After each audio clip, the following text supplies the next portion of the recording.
Oh yes, the weather has made it clear the season is changing. It's a gorgeous night at the ballpark, and we're ready for Game 1 between the Salt Lake Bees and the El Paso Chihuahuas. Tony Parks with you here tonight. Thanks so much for joining us. Sammy Miller down on the field. We'll be with you all week long as the Bees and Chihuahuas get set for this one after Salt Lake dropped 3 out of 5 in Oklahoma City. And while the Bees have had some bumps and bruises along the way, they've had some real bright spots in the meat of that order, and nobody has been brighter than Denzer Guzman. The number 8 prospect has started to heat up once again. He led the team in hits during the road trip, and while his numbers look great, what's most important is how it's coming together. He's truly polished his fundamentals with consistency, and it's showing night after night. The staff has talked about how the 22-year-old is truly growing right in front of our eyes. His opposite field hitting has been great. Hitting with runners in scoring position is on point, and in the PCL, no player has more 2-out hits, and he's batting .429 in 2-out situations. This is a terrific young player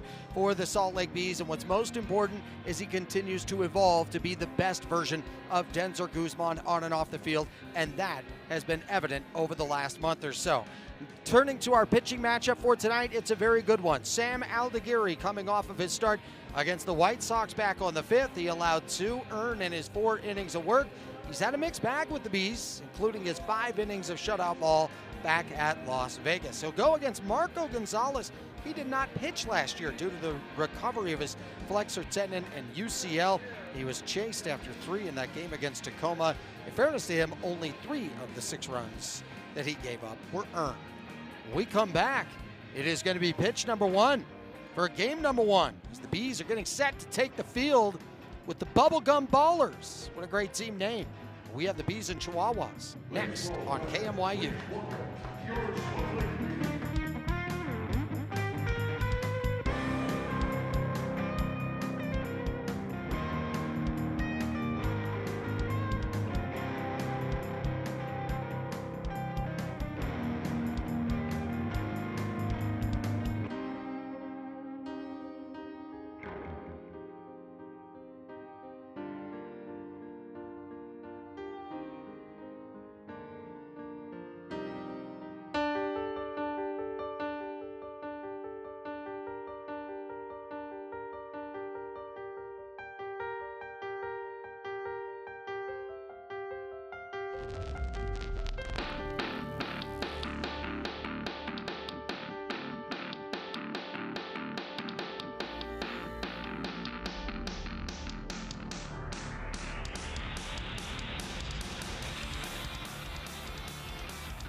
So good to be back home, and we're going to be here for a while. The Bees start a 12-pack of home games over the next 13 days. It starts with the opener here against El Paso. Sam Aldeguerri on the mound for Salt Lake allowed a pair of runs against the White Sox a week ago tonight. And when he's been at his best, it's when the cutter is working for him. That's a new pitch that he added to his arsenal this season. Pitched with Team Italy during the World Baseball Classic. Had some real great moments back there in March. A great lineup for the El Paso Chihuahuas. They lead the PCL with 56 home runs. That's third best in all of AAA. Samad Taylor was the PCL hitter of the month for April. Jace Bowen, first in triples, fourth in homers, fourth in extra base hits. And Nick Solak, the extra innings hero with the walk-off win on Sunday against his former team. This is a beautiful sight here on a family night brought to you by Holmes Homes. We love it when the Bees come back to town. That vibe and that energy as we get started. Kids of all ages, whether they're wearing the sunglasses, the hats, jerseys, t-shirts, all of that and more, they're ready to go. Walking up to the plate is Jace Bowen. And Bowen 1 for 5 with a triple back on Sunday. So Bowen's set and ready. The chant of play ball has been given out, and we're ready to rock. It's the Bees. It's the Chihuahuas. It's a Tuesday night. We're at the ballpark, and there's nowhere else I'd rather be. Sam Aldeguerri set to pitch. And here tonight, the Salt Lake Bees, who battle up against a team that they were 4-5 against last season. Aldeguerri with a big exhale. Here comes the first pitch. Downstairs, 6:37 is our first pitch time. 90 degrees here tonight. It is going to cool off, but it will be nowhere near as cold as it has been during some of these home games. Pitch is fouled back, and the count is 1-1. Take a look at the defensive alignment tonight for the Bees. Taylor in left, Rada in center, Series in right. Moore in the hot corner, Guzman at short, Madrigal at second, Candelario at first. Logan O'Hoppe behind the dish. Sam Aldeguerri is on the bump. Aldeguerri winds and deals the 1-1. It's high, 2 balls and a strike. The Bees, who were 2-3 in that series against Oklahoma City, had some real bright moments, some great battles with the Comets throughout the course of the week. Had a couple of games where they walked 11 hitters. That didn't help, but they won one of those. So the pitch is inside, 3-1. We talked about Denzer Guzman's 9 hits.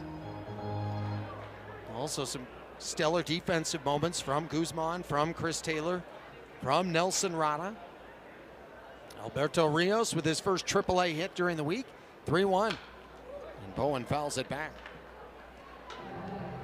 Jace Bowen had a 2-homer game last week, 6th of his career, the number 24 prospect. He loves playing Tacoma. He hit for the cycle against them earlier this year.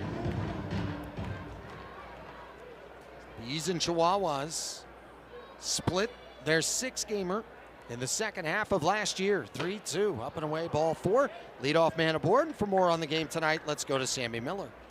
Angels catcher Logan O'Hoppe was hurt on April 25th with a small fracture in his left wrist, but now he's here with the Salt Lake Bees on his rehab assignment. And after batting practice, I spoke with him, and he said that he has a little bit of discomfort still while he's swinging in that wrist, but nothing that he feels would hold him back. And he actually said the more that he's using his wrist, the better that it's feeling. He added that he has checked off everything on his list as he caught for 7 innings last night with the ACL Angels and is ready to catch a full game. And more than anything, Tony, he misses his teammates so much and is very eager to get back and join them to start gaining some momentum going here in May. And not only is Logan O'Hoppe making his return, but Christian Moore is also back, as the last game that he played with was also on April 25th. So Angels fans should be very excited about these two, as they have been putting in so much work to get back onto this field. Well, you're right, Sammy. Christian Moore playing a lot there at third base. It's a place he said felt natural with the adjustment. Runner on the move, pitch high, throw to second, snag, tag, save. Stolen base, Jace Bowen. That's his 4th of the season. And so he's in scoring position with nobody out. Samad Taylor in the box. There's O'Hoppe with that quick snap throw, but that was a great jump over there at first base by Bowen. No score early on in this top of the first inning.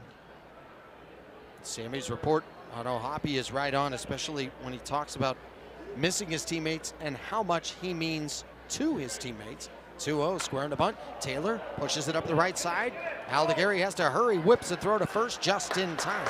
Going second to third is Jace Bowen. One down.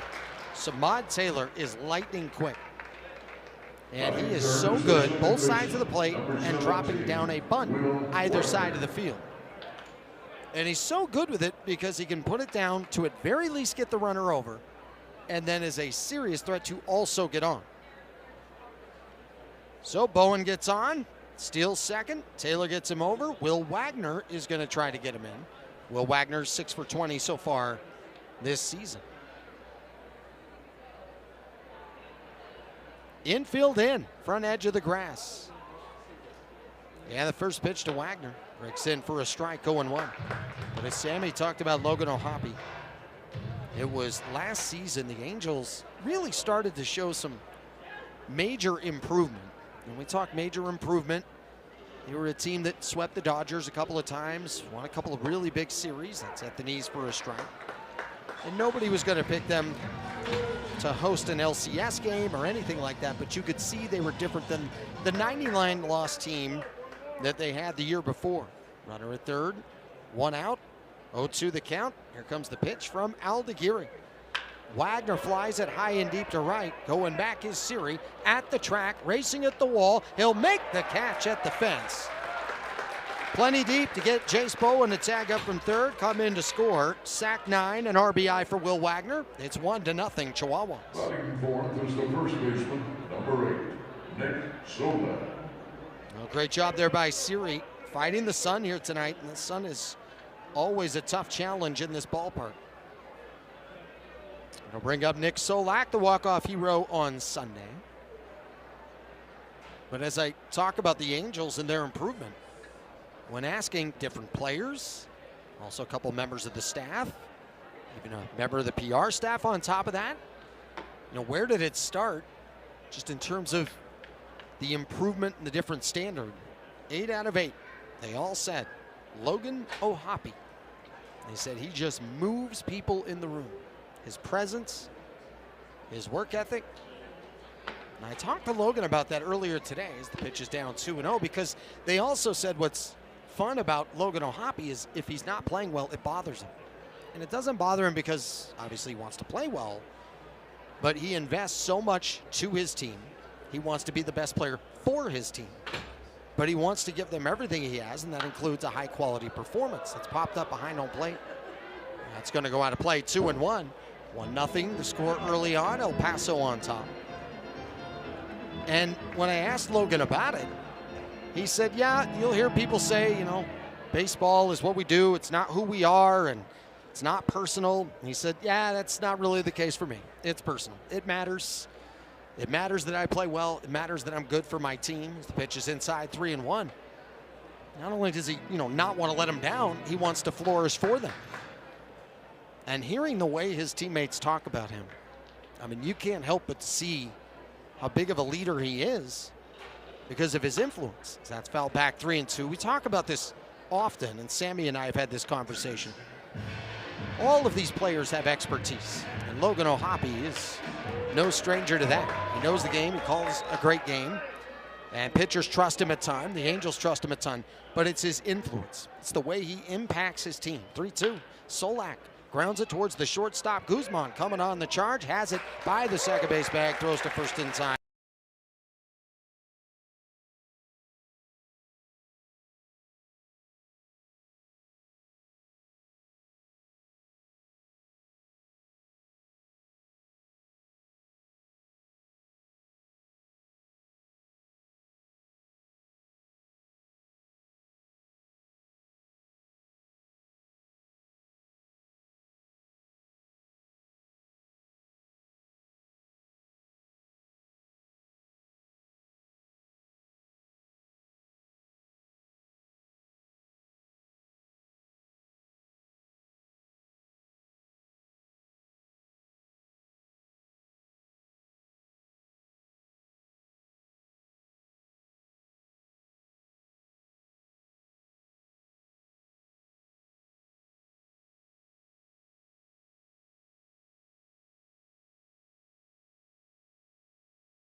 Back here at the ballpark in America First Square, Marco Gonzalez getting the start tonight for El Paso. Starting lineup for the Bees includes Christian Moore making his return here today. And Christian Moore, who is 7th in on-base percentage in the PCL, when he left with injury, he was tops in the PCL in base on balls. Now he makes his return, he is still tops in the PCL in base on balls. That'll tell you how big of a lead he had over the rest of the league. He has 28 walks, one better than the next guy behind him. First pitch, and Moore fouls it to the right side, giving Chase Solak. It'll go out of play. 0-1. Christian Moore, who was the #1 prospect last year in the Angels organization. Marco Gonzalez on the mound right now for the El Paso Chihuahuas. I mentioned how he did not pitch last year. 1-1, up and away. 2 balls and a strike. Recovery from his flexor tendon and UCL. Christian Moore, who jumped on the scene this season with great plate discipline. Moore lines it down the left field side, headed towards the corner. It's down for a base hit. Taylor in there to chase it, but Christian Moore trotting in with a leadoff double. That's the way to welcome yourself back after injury. For Moore, his 6th double of the season. He's in scoring position with nobody out. That'll bring up Logan O'Hoppe. But Christian Moore, a great stroke. Blasted that down the left field line. You know, you get back into things and you're just trying to find anything that feels normal again. And that was great to help that process for Christian Moore. Logan O'Hoppe. His first pitch strike at the belt, 0-1. Had a double, a home run, 8 runs batted in the short time he was with the Angels in the early part of the season before injury. Last year, 9 home runs, 43 runs batted in. The 0-1 on the outside corner for a strike. As I was talking about him before, just a tone setter, a guy that takes it personal when it comes to a standard, and knowing what it takes to invest to try and improve as a team and as an individual. 0-2 pitch. It's low, a ball and 2 strikes. Alonzo Powell, the hitting coach of the Bees, who's been around a number of clubhouses at the major league level and also in the minor league level. So there's just those guys that their presence alone, their attitude, the way they speak, the way they conduct themselves, you can't help but to follow them. And Logan O'Hoppe has that. 1-2. It's fouled back and out of play. We'll do it again. A ball and 2 strikes. Well, the Bees with a 12-game homestand, 6 here against El Paso, 6 more against the Tacoma Rainiers coming up next week. El Paso and Tacoma had a 6-game series last week. It's the 1-2, laced down the left field line. This ball hooking to the corner and off the angled seats. We'll do it again, a ball and 2 strikes. O'Hoppe spent the first 5 seasons in the Phillies organization. Traded to the Angels in 22. 1-0, bottom 1, nobody out. El Paso on top. Here's the 1-2 again. O'Hoppe takes up and in. 2 balls, 2 strikes. And O'Hoppe grew up on Long Island. His father had a batting cage in their backyard. Derek Jeter, his favorite player, went to many games in the Bronx. Comes the 2-2 pitch, and looking back at Moore is the pitcher Gonzalez, and a balk has been called. It's a going second to third, Christian Moore. So runner at third, nobody out. And the count is 2-2 to Logan O'Hoppe. Oh, look at that. As he went knee up, stepped the wrong way, and then twisted around. Home plate. Oh, he's still arguing about it right now, as he was not happy with that call.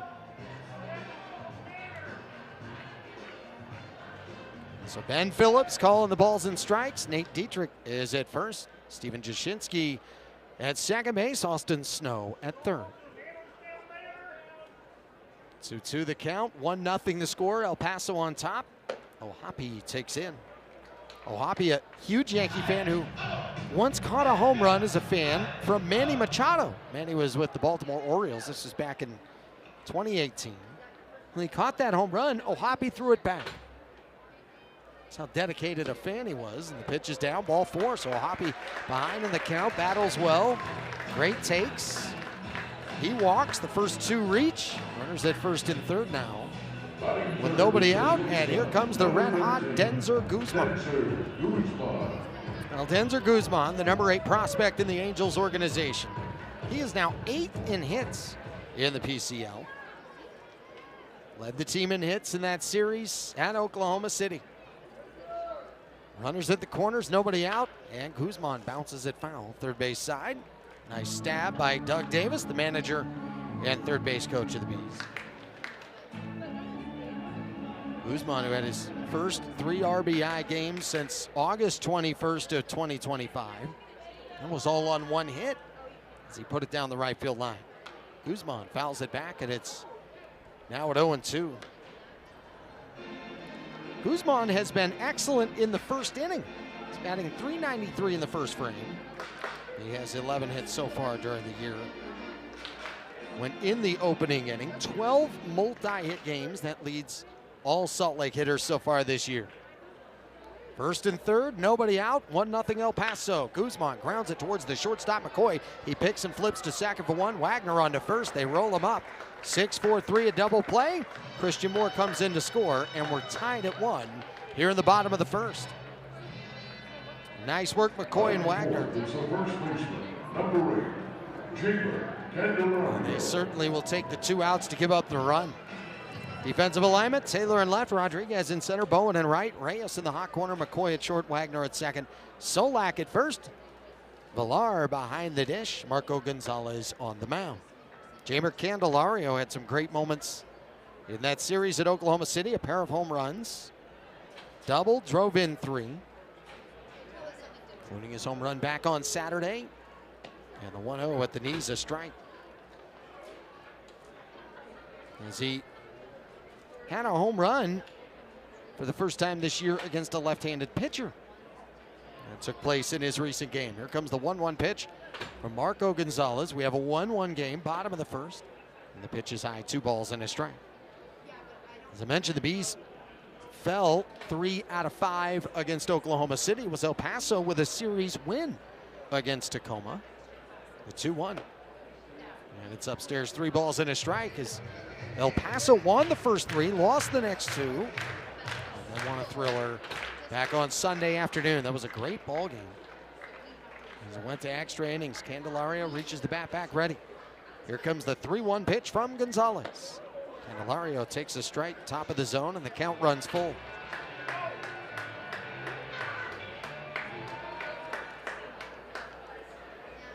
Base is empty, count full. Gonzalez turns, kicks, deals, and it's inside, ball 4. Second walk of the inning. And that'll bring up Trey Mancini. Well, the Bees have been great so far this year, hitting with 2 outs. The batting average at .306. El Paso is the best with 21 2-out runs batted in, 7 more than anybody else. Mancini set and ready, rips down the left field line, hooking foul. Not a good piece of it. Trey Mancini, whose family resides in Nashville after the series against Oklahoma City. He went home to Nashville. So his infant daughter and family just smiles ear to ear when he talks about her, the experience of being around her. And he also talked about how great it is to be a girl dad. You know, girl dad life is the best life. That's ripped back up the middle, but right to the second baseman, Wagner, from the shift. He throws to first in time, and the inning is done. But the Bees, they get a run.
Tonight is Family Night, brought to you by Holmes Homes. Make sure to join us next Tuesday. The Bees will host the Tacoma Rainiers right here at the ballpark in America First Square. You get 4 tickets for $40. We have a 1-1 game here tonight on our way to the second inning. As for the Chihuahuas, it'll be Pablo Reyes, Mason McCoy, Jose Miranda up against Sam Aldeguerri. Corners in as the right-hand batter Pablo Reyes is set. And the pitch is hit high in the air. Shallow center going out Madrigal with his glove up. Now backpedaling. Steadies underneath it. He'll make the catch. 1 pitch and 1 out. And brings up Mason McCoy. Mason McCoy had a 14-game hit streak come to an end last week. He had a on-base percentage of .459 during that stretch. I mentioned this many times before, but you can't have a better partner for family night than Holmes Homes. They were the first to break ground in this area many years ago. Pitches up and away, 1-0. And they've been standing on the tall shoulders of so many great family members who set a high standard for what it would mean to build the dream homes for those in this community. The 1-0 breaks in beautifully. A called strike, 1-1. 1-1 the count, 1-1 the score. Top 2, 1 down. Mason McCoy, who pinch hit and single, drove in a run. In that game on Sunday, the pitch misses down and in, or did it? As this has been challenged by Catcher's O'Hoppe. challenging the call of ball. So O'Hoppe thought that hit the zone. The announcement made, and it reveals it did hit the zone. Just barely. Call ball is overturned. Salt Lake still has 2 challenges remaining. Great call, Logan O'Hoppe. And the count's 1-2.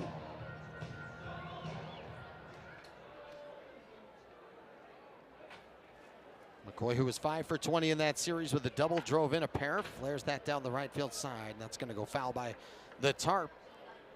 Do it again, 1-2, but I mentioned Holmes Homes with what they do. I know this community means a lot to them, but especially the community right here in Daybreak. Holmes Homes has been doing business around this state before professional baseball was even in the Beehive State. And while we mentioned Tuesday's a great night for the family to come out, every night is family night at the ballpark. But a huge thanks to Holmes Homes for making it even more special with a deal like that. McCoy grounds it foul through the first base coach's box. We'll do it again, 1-2. But 4 tickets, $40. It's a great value. And with the weather starting to improve week by week, next week is your chance. They took advantage of the great weather today. 1-2. Crack bat, soft liner, and it's going to get through into center field, a base hit. That is the first knock of the night for the El Paso Chihuahuas. A 1-out single from Mason McCoy. I'm going to bring up Jose Miranda. When you come out to this ballpark, there's so many great features. One of my favorites ever is just to look out there at that berm and see the families laying back, enjoying their time, but then the kiddos, running around, playing their own games. Some of them may be made up on the spot. They have 9 innings to continue to make up those rules. Miranda takes low, and it goes off the glove of O'Hoppe to the backstop. Going first to second is McCoy.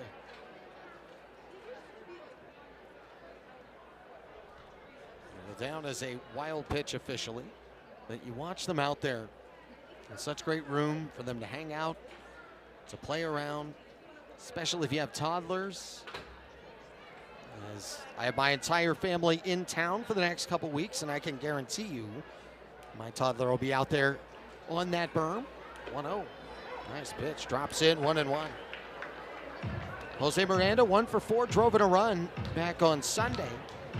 Just 3 for 13 in that series, but did homer. Lead over there at first, Mason McCoy, or at second. And the pitch misses inside, and this has been challenged by O'Hoppe. Catcher's challenging the call of ball. So, O'Hoppe thought that hit the zone. And the replay reveals it did hit the zone. Call of ball is almost overturned. the exact same Salt Lake spot still as has the 2 last challenges challenge. remaining.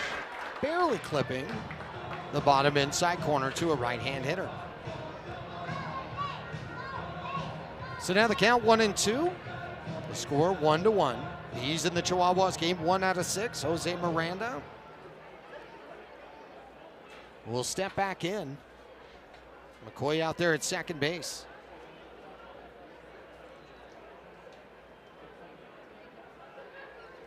Aldigueri checks the rearview mirror. McCoy dancing off of second to a big secondary lead before Aldigueri deals, and Aldigueri steps off and looks at him. Mason McCoy 6 for 7 stealing bases so far this year. Here comes the 1-2, and it's off the glove of O'Hoppe again. Rolls over by the third base on deck circle, and going second to third is Mason McCoy.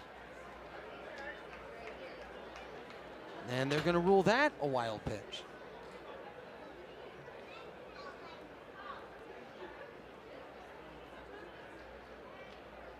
So McCoy reached with a single. A couple of wild pitches puts him at third with one down. The lefty Aldigueri holds the lead at third. McCoy pitch. Miranda grounds it third base side, foul. We'll do it again at 2-2. Sam Aldigueri, as you mentioned, pitched for Team Italy in the World Baseball Classic. Aldigueri from Verona, first major league pitcher to be born and raised in Italy. 2-2. Caught on a miss, strike 3. Big K for Sam Aldigueri. 2 out, runner at third. It'll bring up Carlos Rodriguez. And Rodriguez did not play on Sunday, 3 for 11 last week with a walk.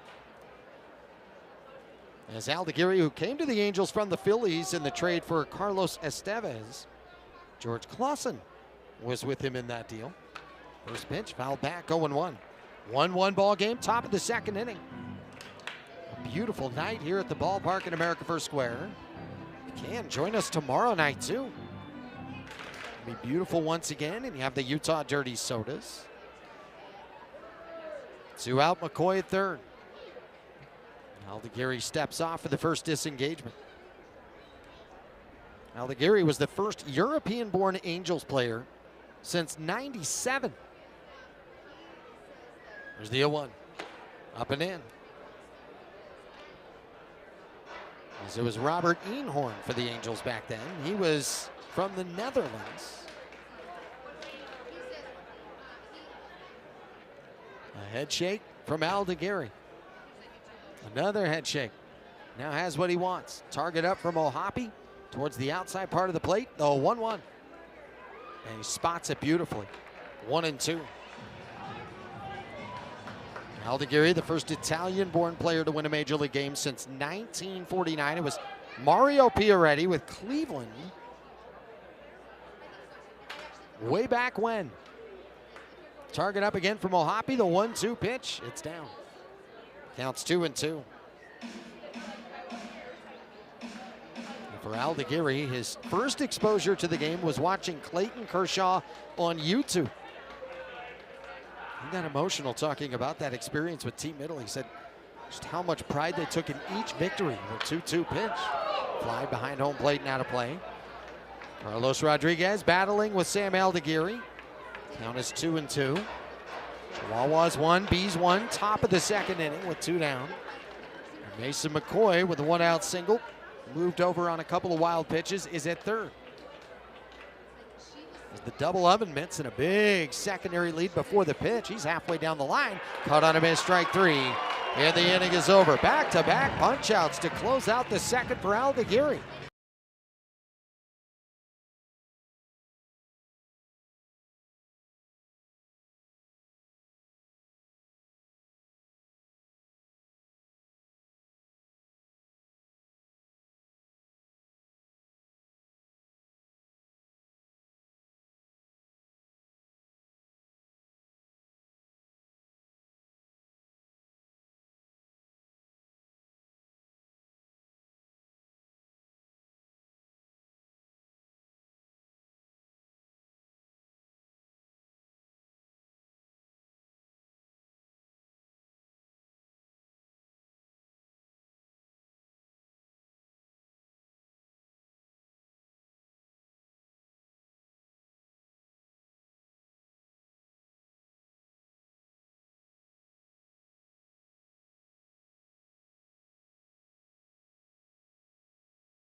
Bottom of the second inning.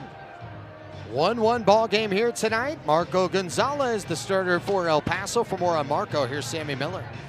Tony, for Marco Gonzalez, he got a taste of the minor league grind from a very young age. His father, Frank, was pitching in AAA, and one moment in particular sticks out to both Marco and his dad. They were on the road, and the team was staying at a motel. They got in there, and the beds were creaking, the carpet was a mess, and the dresser drawer fell off when he tried to open it. And his father looked back, and Marco was lying in the bed with his hands folded behind his head and his feet kicked up, saying, this is the life.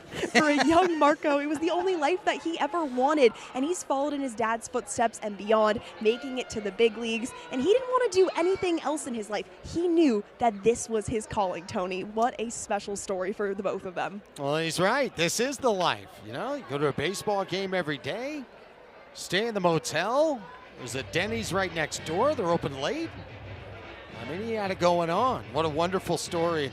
Marco Gonzalez, a person full of gratitude, who was huge in fighting hunger in the Pacific Northwest. He helped raise funds and awareness to support those with MSA. Two-time Roberto Clemente Award nominee, and for good reason.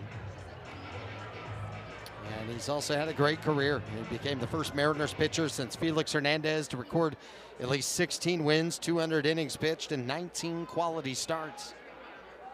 Nelson Rada leading off this bottom of the second. 1-1 ball game. Here comes the 1-2 pitch.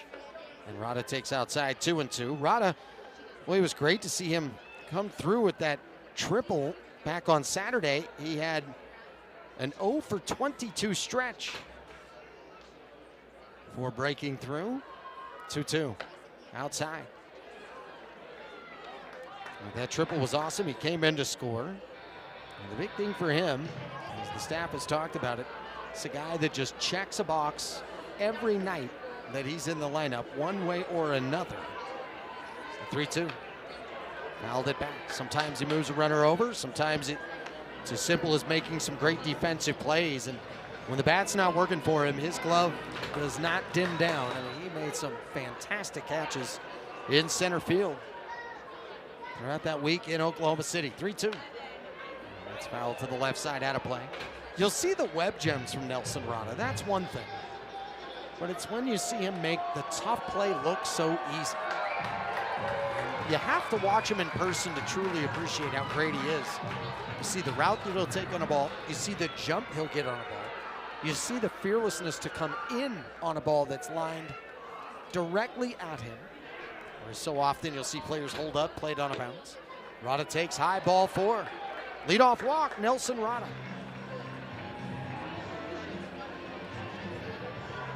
So the Bees for the second inning in a row with the leadoff man on. Here comes Jose Siri. Siri loves playing on Tuesdays, especially in this ballpark. 6 for 10, a home run, 4 runs batted in, 4 walks. There's an OPS of 16-14. His slash line, the highest in the Pacific Coast League at home, with a minimum of 10 plate appearances. Takes for ball 1. Talking with him before the game, as he has that twisted front foot. And the 1-0. Breaks at the knees for a strike. Siri did not agree. Taps his helmet. It has been challenging the call strike. The bottom inside part of the zone that has been trouble today, and it is once again. Overturned. Salt Lake still has another call is overturned. As in fairness to Ben Phillips, the crew chief and home plate umpire, he's not missing by much here. Both challenges by Logan O'Hoppe that were overturned, they barely hit the zone. This one was barely out of the zone. The 2-0. Swing and a miss, 2-1. And so often you see a home plate umpire that's had 3 pitches overturned in that exact area to a right-hand batter from a left-hand pitcher. It's not because Ben Phillips doesn't understand the zone or isn't smart enough or isn't qualified. This guy is terrific. We're just talking millimeters here. 2-1. Siri swings and misses, 2-2. I've said it once, I've said it 1,000 times. The ABS system is revealing how good these umpires are. And also, calls like that, they happen to be good feedback for a guy like Ben Phillips tonight. 2-2. Check swing around the top of the zone. He did not go. And the count runs full. Nelson Rada over there first base. 8 for 9 stealing bases. Count is full. Nobody out. A 1-1 game in the bottom of the second inning. Rada with that oven mitt on the left hand. Gonzalez deals the 3-2. Siri pops it up shallow center. Backpedaling is Wagner. And he has the call and the catch, staring up into that sun for out number 1. Siri retired. Here comes Nick Madrigal. Madrigal has really started to come on with his offensive game. We talked about how he missed 20 months playing professional baseball. Everything looked great out there in terms of his movement in the field with the glove, his base running, his situational understanding, his hitting in situations. But he just wanted to be more consistent as Nick pops it up foul behind home plate.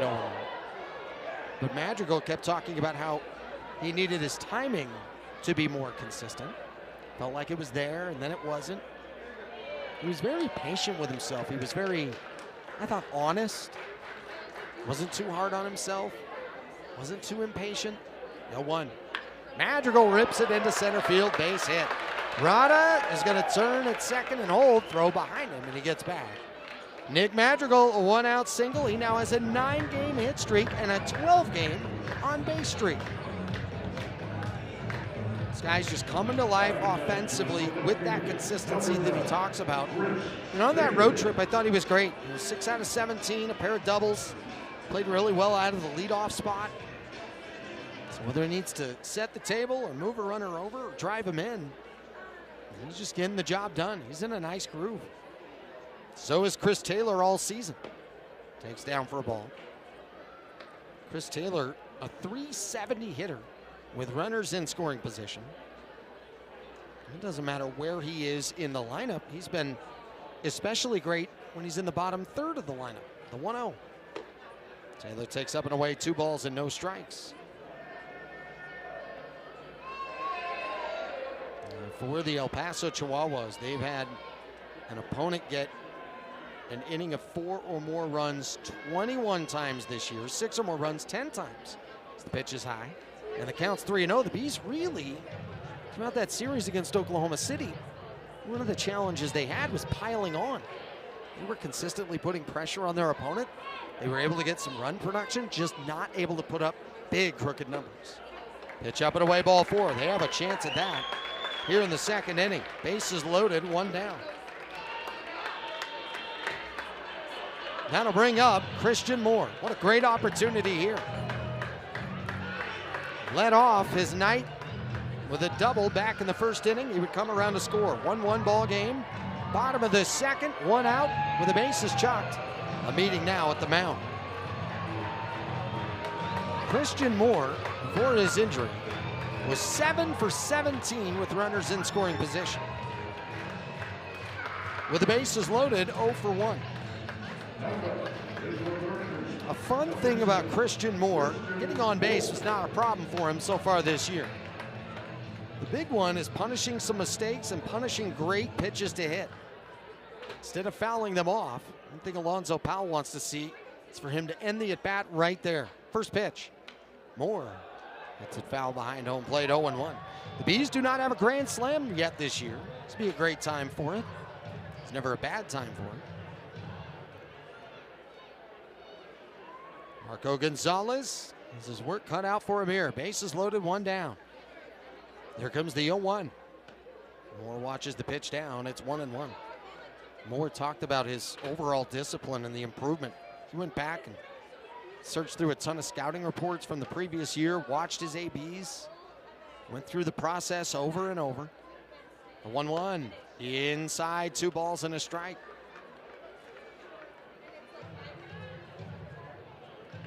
Did a big amount of self-examination. There's nothing like that for a player when they can reflect and then go into the season with the idea of that kind of improvement. 2-1 pitch. Moore watches that pitch just high, and it's 3-1. And it's the pitches he's not swinging at that set him up for an opportunity like this right here. 1-1 the score, 3-1 the count. Bases full of Bees. Bottom of the second. Gonzalez deals. Moore smashes it down the right field side, a base hit. Scoring from third, Rada. Around third, coming home, Madrigal. Going first to third is Taylor. It's a 2-run double for Christian Moore. Welcome back in a big way. And the Bees lead 3-1 in the bottom of the second.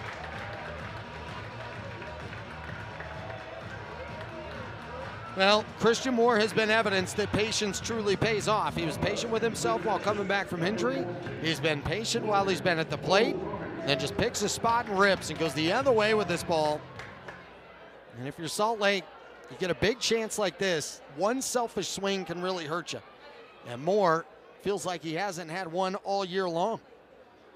O'Hoppe, first pitch swinging, comes up empty 0-1.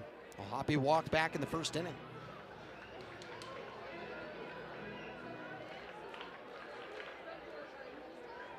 Logan O'Hoppe sporting his Angels batting helmet today.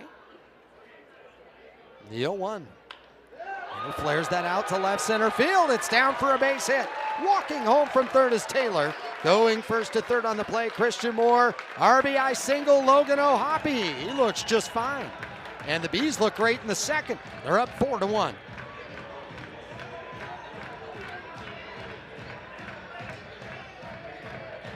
When we talk about putting up a big inning, sure, you'd love to have a 3-run homer in there somewhere, but other times it's just simply about keeping that merry-go-round going. Just guys going first to third, getting guys on, getting them over, getting them in, finding good pitches to hit, putting them where you don't have any defenders. Sometimes on a line, sometimes a bloop, sometimes a blast. Whatever it takes, find a way to get it done. The Bees have scored 3 now here in the second. First and third, still 1 out. Here's Denzer Guzman, the 1-0. Guzman hammers high and deep to left, to the corner, gone! A crispy 3-piece for Denzer Guzman. The Bees with a 6-pack in the second, and they lead 7-1.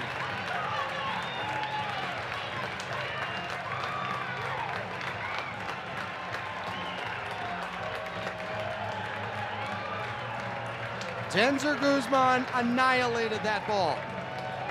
And for Guzman, his 6th home run of the year, 32 runs batted in. And he knew it right away that it was gonna get out. The big question was fair or foul. I think he knew before everybody else. This guy has been in some kind of groove. It's gonna be it for Marco Gonzalez. He's up 7-1. I'll tell you about the new El Paso pitcher when we come back on KMYU.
Well, the party has been on here at the ballpark in America First Square. Bees up 7-1, bottom of 2, 1 out. Jamer Candelario's the 8th hitter to come to the plate for the Bees. Misael Tamares is on now for the Chihuahuas. And a rough start for Marco Gonzalez. He is left after 1 1/3. First pitch on the outside corner A strike to Candelario, who walked back in the first. We were just talking about the importance of Salt Lake piling on when they get a chance like that. They struggled with that in Oklahoma City. They're off to a great start in this area in this series. Candelario rainbows one deep to right. Bowen is going to go back, and the ballpark will hold it as he's at the warning track to make the catch for out number 2. Trey Mancini now to the plate with 2 down. There's nothing like that good feeling after you get guys on, you get them over, you get them in, but you feel like you were able to cash in the biggest way. And even if the Bees had, their runners in scoring position numbers that looked fine during that series, you just still felt like they had meat left on the bone as the first pitch is outside for a ball. Misael Tamarez, who went out there and got a no decision against Tacoma, 1 1/3 innings, gave up 3 hits, 2 runs, both earned back on May 8th. A 1-0 check swing, and it looked like that was on the outside part of the plate, knee high. Called the ball. Catcher's challenging the call ball. Tapping his helmet. We take a look at the video board. And Villar. Call ball's Was confirmed. it correct? El It was a Paso ball. has 1 challenge remaining. Nice call, Ben Phillips. So the count is 2-0, and El Paso is down a challenge. 7-1 Salt Lake, bottom of the second. Nelson Rada on deck. He led off this inning with a walk. Mancini takes chest high inside. It's 2-0. That final line tonight for Gonzalez, 1 1/3 innings, 5 hits, 7 runs, all earned. He walked 4, gave up that 3-run homer to Denzer Guzman. Mancini takes high. Now moves after just a 4-pitch walk now to Trey Mancini. It's the 5th walk now for El Paso pitching already. Bees have officially batted around. Here's Nelson Rada. Rada walked and scored. The Bees with 1 in the first and 6 here in the second inning. Corners in. Rada bounces it foul behind home plate, and it doesn't matter how many outs, and it doesn't matter how many strikes. If you're over there at third near Reyes, you cannot back up. This guy will drop it down in any count, with any amount of outs, and he is capable of getting on. Some of his best bunts have been with 2 down. The 0-1 is up and away, a ball and a strike. And Rada just does this. The stress he creates with his speed, but also his overall hitting ability and his ability to drop one down at any moment. Infield shifted right, the 1-1. Hard hit grounder towards the second baseman Wagner. He ranges to his left to get it. Short sidearm throw to first is in time. The inning is done, but the damage has been done as well. Denzer Guzman rockets a 3-run homer. Bees up 7.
We're all excited here at the ballpark in America First Square, especially on Wednesday nights. You can catch the Utah Dirty Sodas, the Salt Lake Bees' new alternative identity.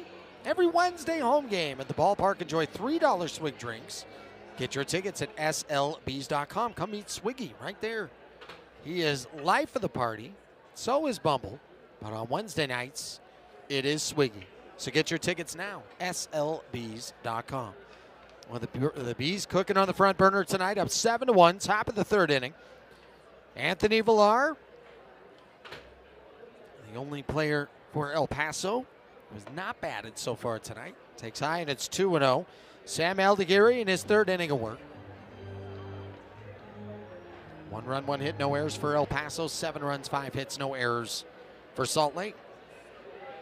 Aldeguerri with a big exhale, puts the glove in front of his face. Here comes the 2-0, and it's at the knees for a strike. Anthony Villar, 3 for 9 with a double last week in that series against Tacoma.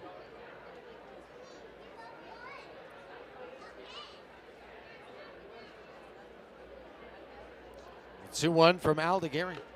Foul tipped into the glove, 2-2. We mentioned how often El Paso has struggled allowing big runs. The Bees have allowed an opponent to have a 3-run inning in 8 straight games. 2-2, bouncer back towards the middle. With it, Guzman from the shift throws down the base path to first in time. 6-3 the put out, 1 down. Back to the top of the order, here's Jace Bowen. Jace Bowen, who walked, stole second, and scored back in the first inning.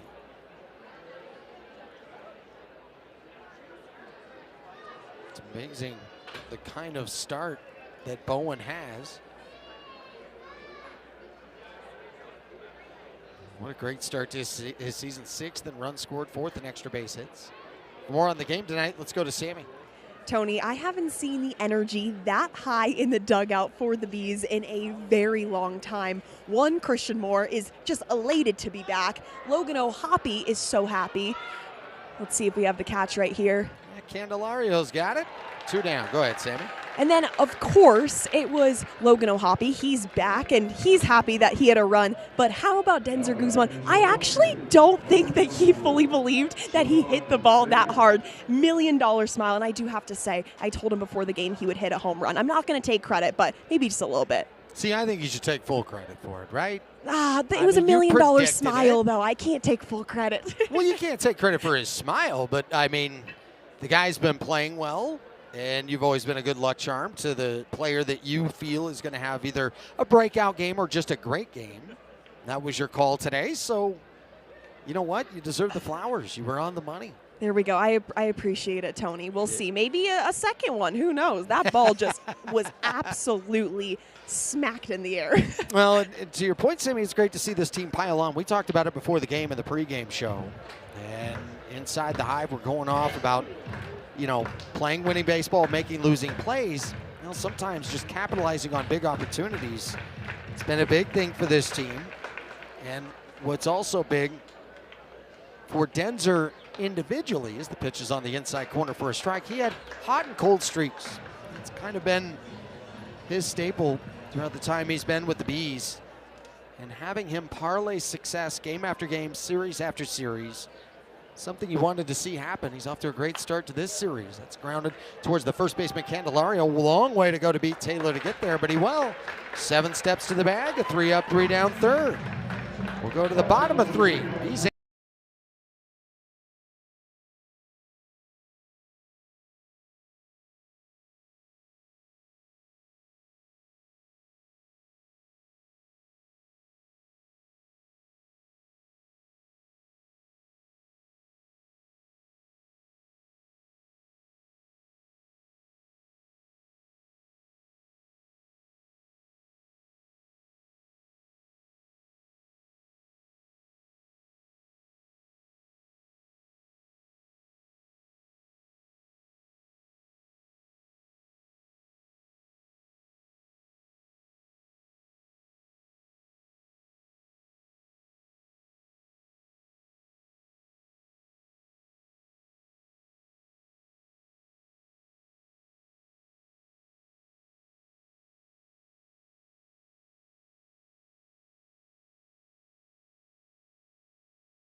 Always fun to see Rookie of the Year candidates at the ballpark in America First Square. There's one right there.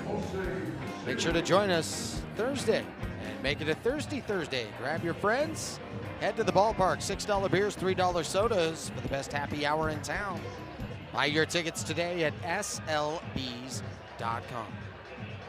So you can see the games going on out there on the berm. I think they're getting ready for the produce race coming up right in front of the right field fence. First pitch swinging. Siri sends it high and deep right center. This ball to the alley, and it is gone.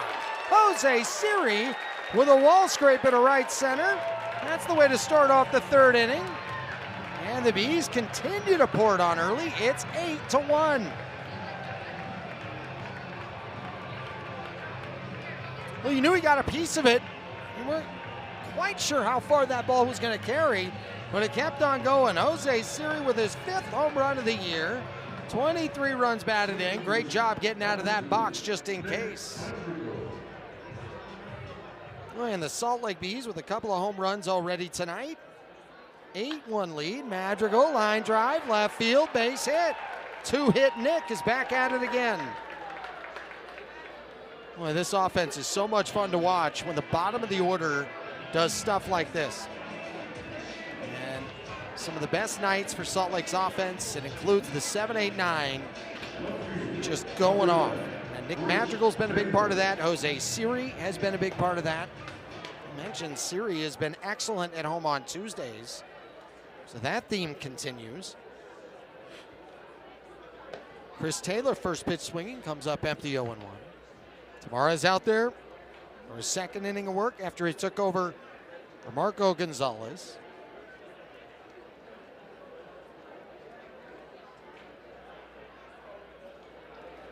Comes the 0-1 to Chris Taylor. Swings and misses. And it's 0-2. I talk so much about Nick Madrigal.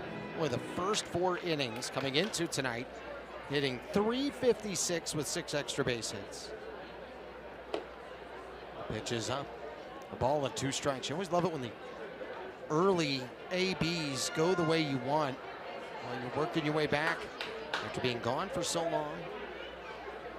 Somebody like Madrigal should be so proud of what he's been able to do in such a short amount of time to improve. As Taylor bounces that right to the third baseman Reyes to second for 1. Wagner on to first, not in time.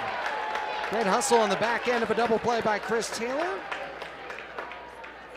A fielder's choice. 1 down, Taylor at first base. 5-4 the putout. Back to the top of the order, here's Christian Moore. I love the way this guy just jumped right back in there. You wouldn't know that he's been gone for a few weeks. Moore 2 for 2 tonight. He scored twice. He's driven in a pair, 2-run single in the second. And Moore fouls it straight back. It's 0-1. Mentioned Thursday night is going to be a big night. It is also Teacher Appreciation Night here at the ballpark at America First Square. Come on out and say thanks to the best educators we could ask for right here in the state of Utah. 8-1 the score. Bees on top. Moore pops it up foul behind home plate. The count is 0-2. Chris Taylor with 3 stolen bases so far on the season. He's over there at first, 1 down. It was always a very special night being the MC all those years at Smith's Ballpark. Can feel the amount of gratitude, great amount of energy. Pitch is high, 1-2. I think the other thing you start to feel this time of year, school is about to get out. And we know the students are happy about it. Well, so are the teachers. This is an exciting time of year for them. Counting down the days. Summer plans are coming together. 1-2, Moore fouls it behind home plate. We'll do it again, a ball and 2 strikes. We hope you make your summer plans to come out, join us right here at the ballpark at America First Square. Plenty of home games to choose from, great theme nights. Even before school is out, we'll have a lot to choose from this week and next week. 1-2, cut on a miss, strike 3. 2 out, Taylor at first, 8-1 Salt Lake. Here comes Logan O'Hoppe. He has reached both times he's come to the box. He walked in the first, an RBI single in the second. Especially our friends there with the Jordan School District who do such a great job. Mike Haynes and company always looking out for so many kids in the community. First pitch, a strike, 0-1.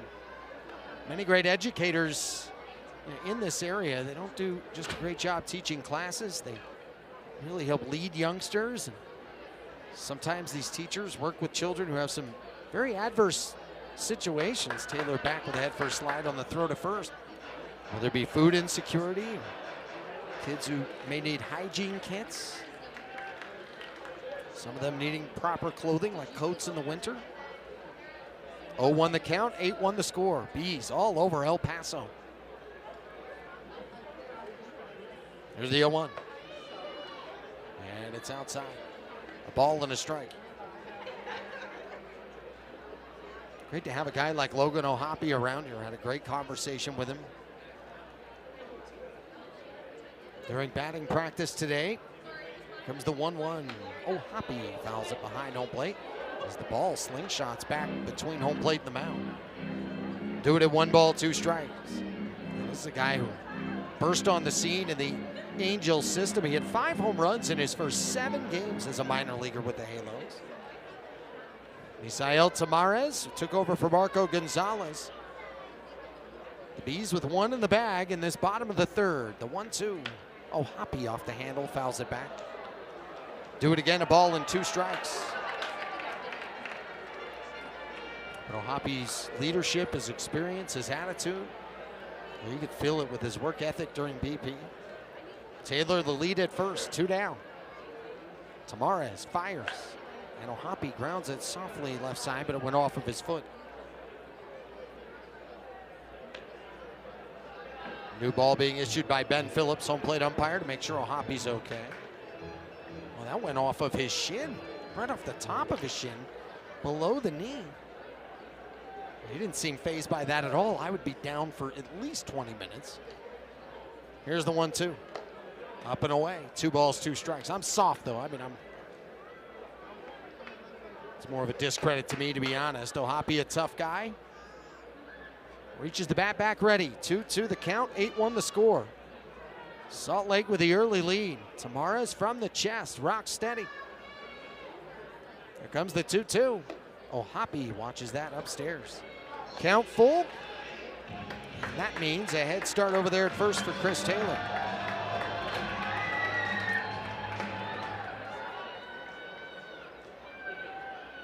O'Hoppe looking for a 2-out knock. If not, just simply get on base. There goes Taylor, and the pitch is ball 4. Outside.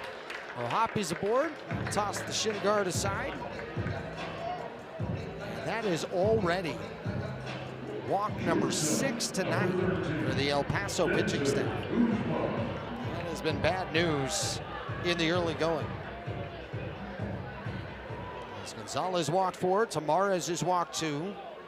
Denzer Guzman with 2 on again. Last time he had 2 on, ripped a 3-run shot. Guzman takes down and away, ball 1. And Denzer, just so great to see him come alive. I mean, he had his first 3 RBI game back on Saturday for the first time since August 21st to 25, and now he has a 3 RBI game again. Guzman towers one, high and deep to left. He's done it again. Denzer Guzman is scorching hot. So is Salt Lake. It's 11-1, and Denzer with his second 3-run bomb of the night. I mean, this is getting ridiculous.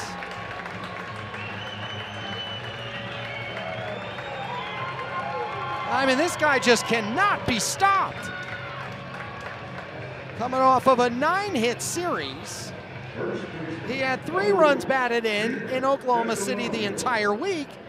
He has 6 runs batted in tonight.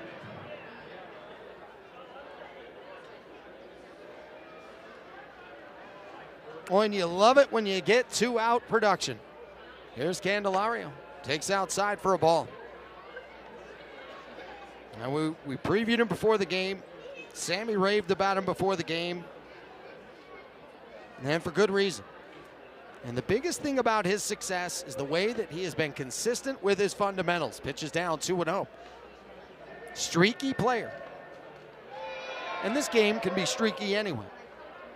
But he felt like he wasn't on point with the little things all the time. And it wasn't helping his chances to be as great as he wants to be consistently. He's been more than great. He has been spectacular. Pitch to the backstop, 3-0. $1 million smile, as Sammy talks about it. Man, he should smile big after the way he's been playing. He should be so proud of his improvement. 3-0.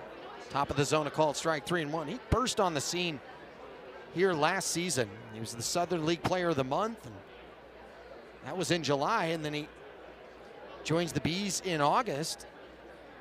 He was turning heads left and right, became a fan favorite early. Candelario, hot two-hopper to the first baseman Solak. He'll underhand it to Mares, and the inning is over.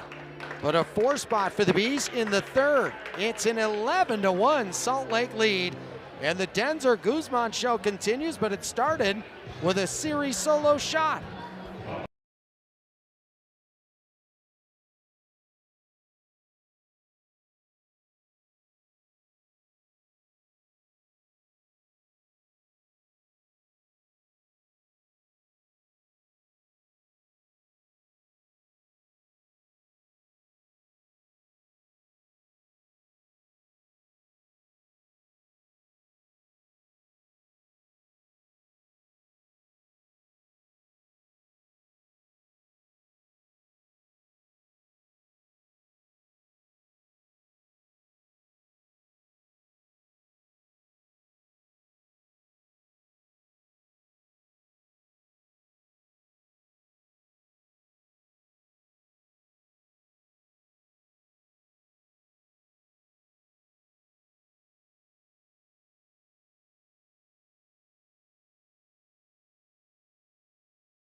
Well, some of those mountains aren't snow-capped anymore. There's a touch right there to the right. You can start to feel it. Where the weather was gorgeous today, we're heating up. And so is Salt Lake offensively. 11-1, top of the fourth. Will Wagner, Nick Solak, Pablo Reyes to face Sam Aldigueri. Aldigueri gave up a 1-out single back in the second inning. He has not allowed a base runner since. It was a 1-2-3 third inning. Will Wagner, a sacrifice fly and an RBI. Was back in the first inning, the only run so far for El Paso. The count is 1-1. Will Wagner walked 7 times in that series last week against the Tacoma Rainiers. Left-hand batter set and ready. The 1-1 is up top. 2 balls and a strike. It's been remarkable to see this happen. You knew this offense was capable of it. When one guy has it going on, you see the Bees with a big offensive night. When multiple guys have it going on, it's an even bigger night. When it feels like everybody has it happening, you have 11 runs in the first 3 innings. Ground ball to the third baseman Moore. He'll take care of that with the throw to first in time. Wagner retired. Let's head to Sammy Miller. Tony, the players who have returned from injury have all said the same exact thing. They miss the team atmosphere. When Caden Dana returned, he said first and foremost, he missed being with his guys. He missed being in the dugout and having that energy. Then, of course, Christian Moore. He said it was so tough just watching baseball and not being able to be out there on the field and impacting this team and helping them put them really in a position to win. And then, of course, Logan O'Hoppe, like we talked about at the top of the show, of just saying how eager he is to, of course, return back up to the Angels. But that's a testament to what this organization is doing. No matter the level, this is a family atmosphere. These guys are always rooting for each other. And I said the energy was great before. Well, it's even better now, Mr. Tony Parks. It's a huge party down there right now. Just imagine. 1-1. And Solak pops it up, shallow left, coming in Taylor, going out Guzman, and this ball's going to drop right between them. That was a perfectly placed bloop by Nick Solak. Guzman did a great job going out, and coming in was Taylor. Guzman had to try going ghost to the post and dropped just too far out in front of him. So Solak aboard. He now has extended his hit streak to 19 games. Pablo Reyes, a strike at the knees, 0-1. What Sammy's talking about is oh so important. There's a reason why in this sport it is called a clubhouse, and everywhere else it's called a locker room. It's the only workplace that you go to where it's called the clubhouse. That smoke high and out to left center field. Rada has plenty of range to go over there and get it. Ballpark hangs on to it. 2 out. Solak's still there at first. Well, Reyes got a good piece of it. It's a big outfield out there. It'll bring up Mason McCoy. He singled and was stranded to third in the second inning. But that clubhouse atmosphere is oh so important. And as the Bees lead 11-1 tonight, that clubhouse connection, the overall culture in that clubhouse did not change when this team was losing games. That's it high and out to right. Siri going back at the track, leaps up, couldn't get it, it's off the wall. On the move with Solak, he's around third, headed home. Walking into second base with an RBI double is Mason McCoy, and it's now 11-2.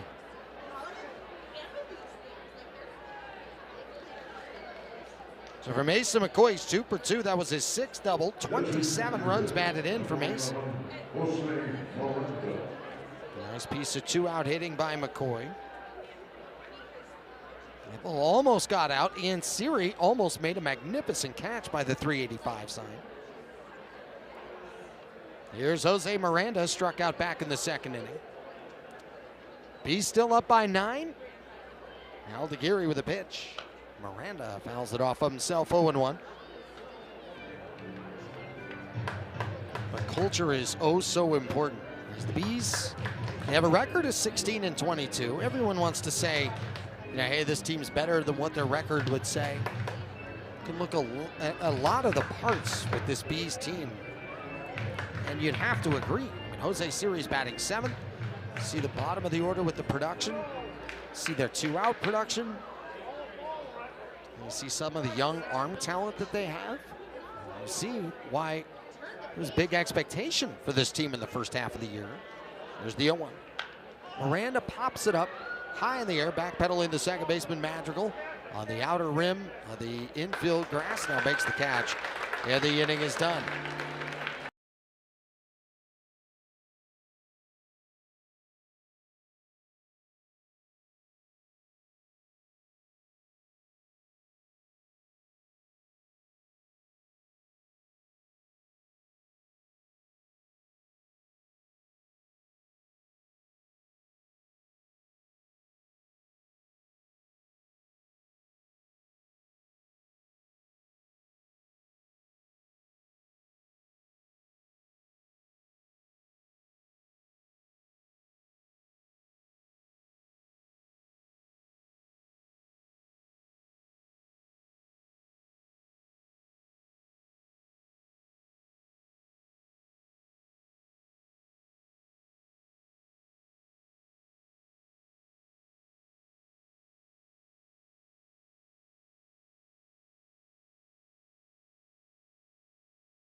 No, there's nothing like Star Wars here at the ballpark at America First Square. Join us for Star Wars Night. Come meet iconic characters on the concourse May 23rd. Catch light speed action on the field. Stay after the game for a spectacular drone show. It's going to light up the galaxy. Get your tickets today for an out of this world night right here at the ballpark at America First Square. Mancini rips a line drive into center field. Base hit. First pitch swinging, Trey Mancini reaching for the second time. That's his first hit of the evening. B's up 11-2 in this bottom of the fourth inning. And here comes Nelson Rada. He walked in the second and scored. He then grounded out in the second. He batted twice in the frame. The Bees have put up a 6 spot in the second inning. Big offensive night already. Rada, left-hand batter, takes a called strike, 0-1. Back on May 4th, I was in the airport, and they had a ton of Star Wars stuff going on with the May the 4th be with you and all of that. 0-1. Downstairs, a ball and a strike. They usually will have a big parade with the characters out there on the warning track. There's a ton of festivities. I think it's fun with Star Wars Night. Anytime I was a part of that, they would say, well, you know, where are the characters going to be? So that's on the outside corner for a strike. They're everywhere. You can't miss them.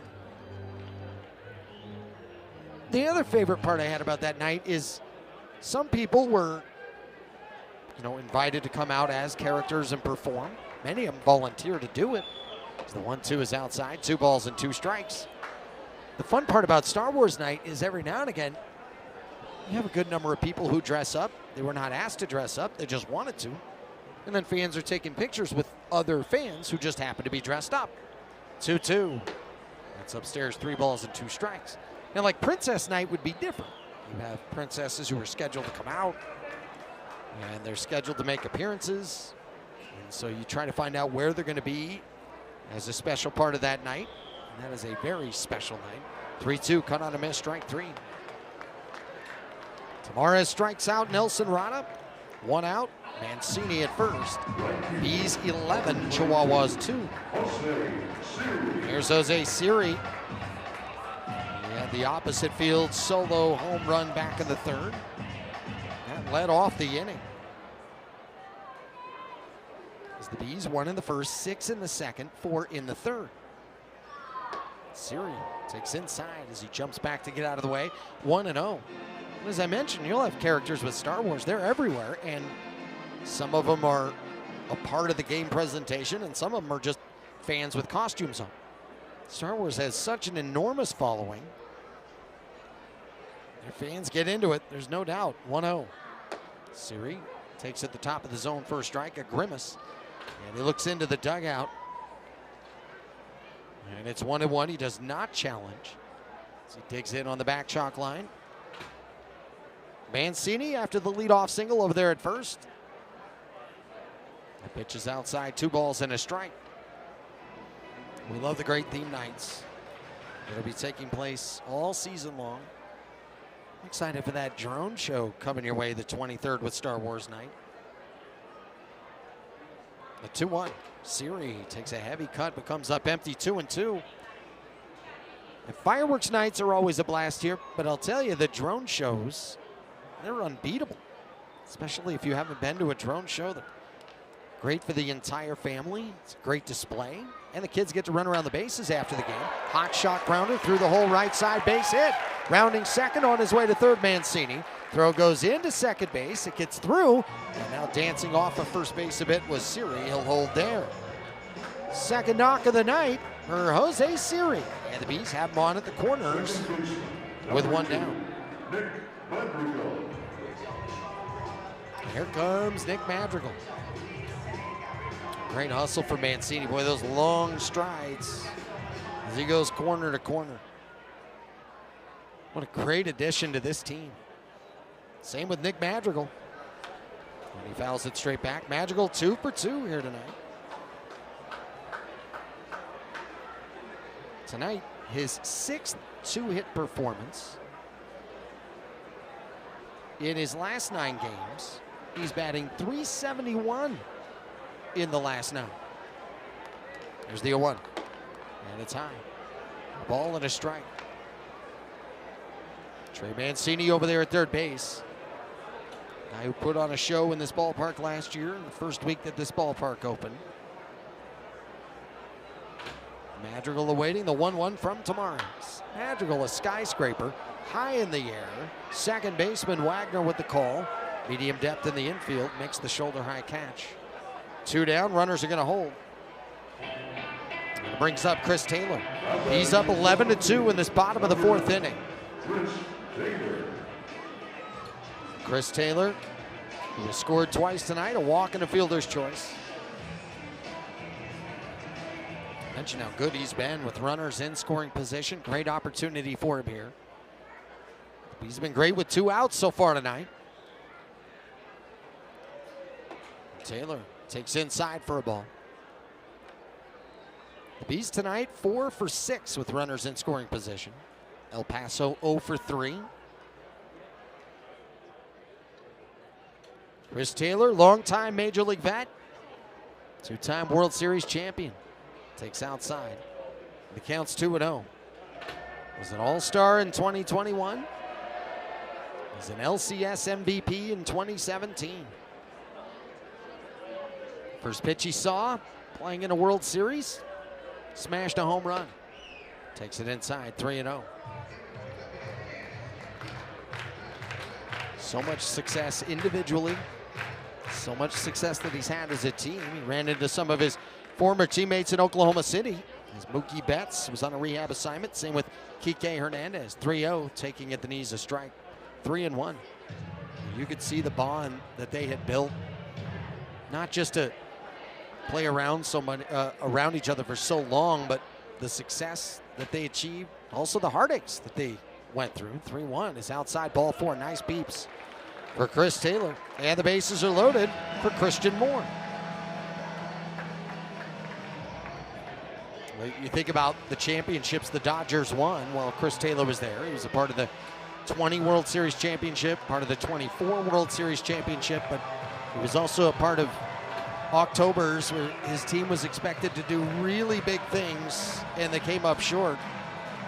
And he had to endure tough off seasons and heartbreaks there in Southern California. Now he's in the Angels organization. He's at first. The bases are loaded. And El Paso is going to the pen. We'll tell you about the new Chihuahuas pitcher when we come back.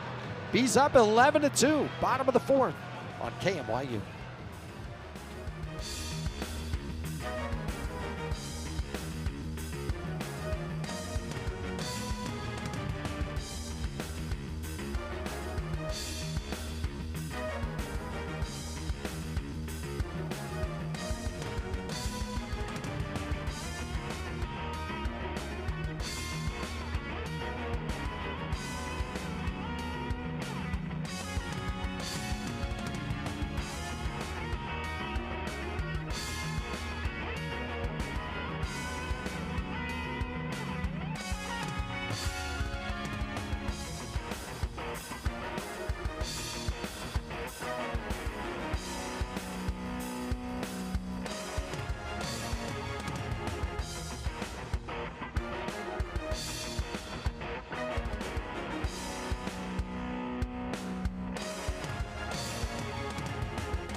Justin Yeager on now for the El Paso Chihuahuas. Bees up 11-2, bases loaded, 2 outs.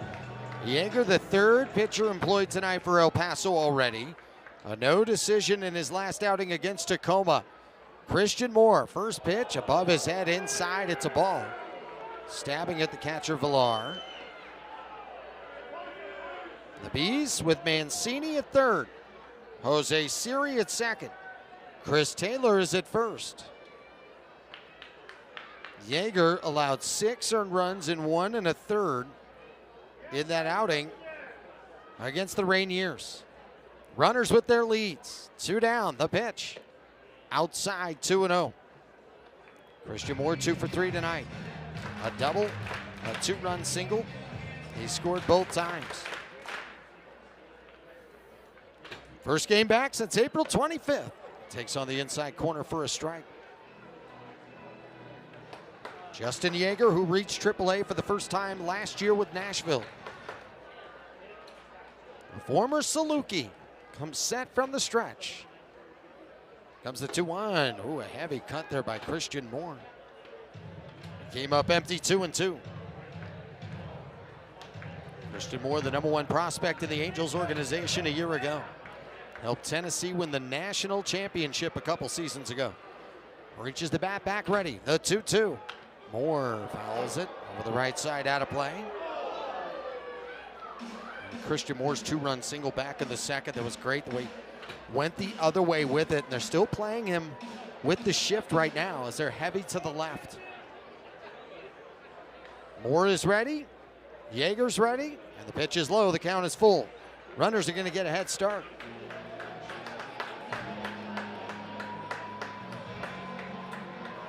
Nobody's drawn more walks in the PCL this year than Christian Moore with 28. He'd love to barrel one up right here. 3-2, runners go, and he fouls it back. And the runners will take the long walk back.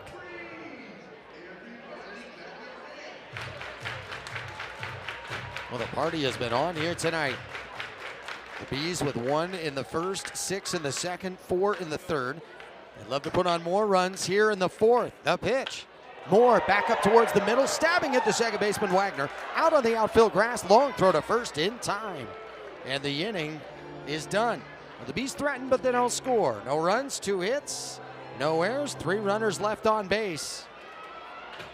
We go now to the 5th inning. It's Salt Lake 11, El Paso 2 on KMYU.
Around after the game, when you come to Military Appreciation Night, get here early.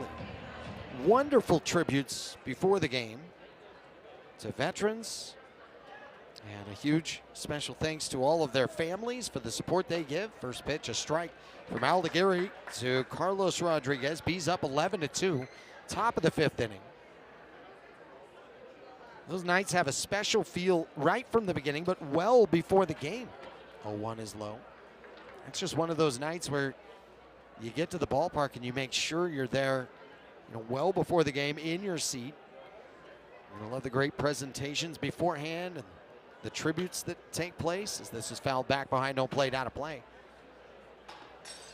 Counts 1-2. Excellent work from Brecken Johnson to Katie Brotherson, Kim Brown, and everybody in between. They really set it up well and presented in such a beautiful way as the 1-2 is outside. 2 balls and 2 strikes. And every now and again, you have those moments whether it's a homecoming or there's not a dry eye in the stands. 2-2, lunging at it, bouncing it foul to the right side. We'll do it again. 2 balls and 2 strikes.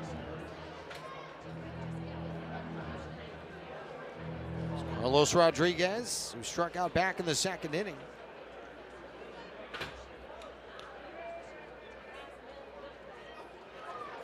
Rodriguez, hard hit ground ball, back up the middle and through into center field.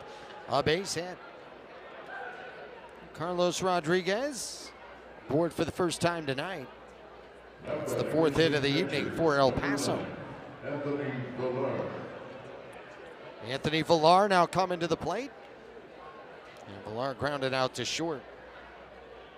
It is only time up. Villar, who spent all of last year in AA San Antonio. This is his first year in AAA. Rodriguez over there at first, 2 for 2 stealing bases. Aldeguerri with a check. And the pitch. Upstairs 1-0. The Bees 11, the Chihuahuas 2. A 6-game series. These two have had really strange weeks against one another in the past few years. They split their last 6-gamer. It was here last season. Pitch is up and in, 2-0. El Paso took 2 out of 3 to open the 25-year. Some of those games in blowout fashion. The 24 season was the weirdest. The Bees swept up El Paso late July of 24. Salt Lake would win 12 in a row, 15 out of 60. It's hit high down the left field line. Giving chase is Taylor. He'll let that go into Souvenir City. 2-1. But then after the Bees swept them, they take the first game in El Paso, soundly beating the Chihuahuas. They're in control in game 2. Got off to this great start. I think it was 4 or 5-0, and then in a blink, the Chihuahuas turned that game around. The pitch is inside, 3-1. And after they turn that game around and win it, they would take the final 5 games of this series, and for all intents and purposes, ended the season for the Salt Lake Bees as they were still hanging by a thread in the hunt for the second half championship.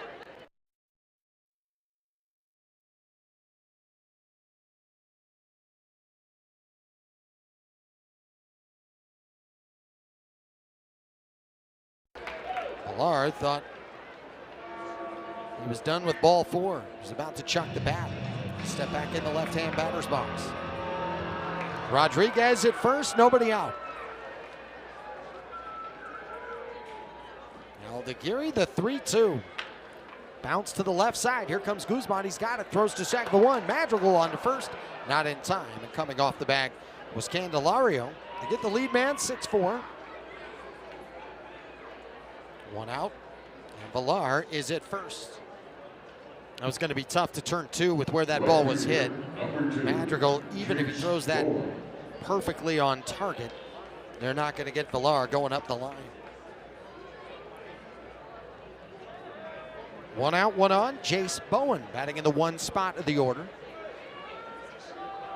Target on the inside part of the plate for O'Hoppe. And the pitch off the handle.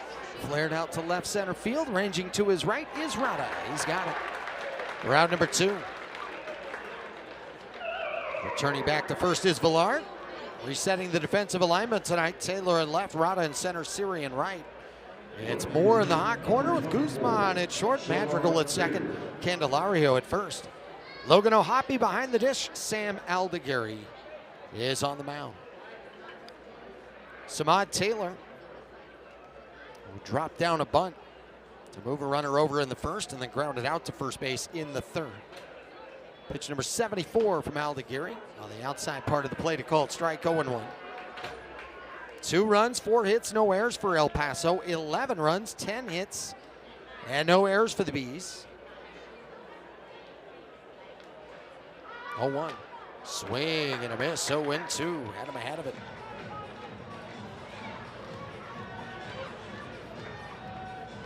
Villar at first base was attempted to steal once. He was unsuccessful.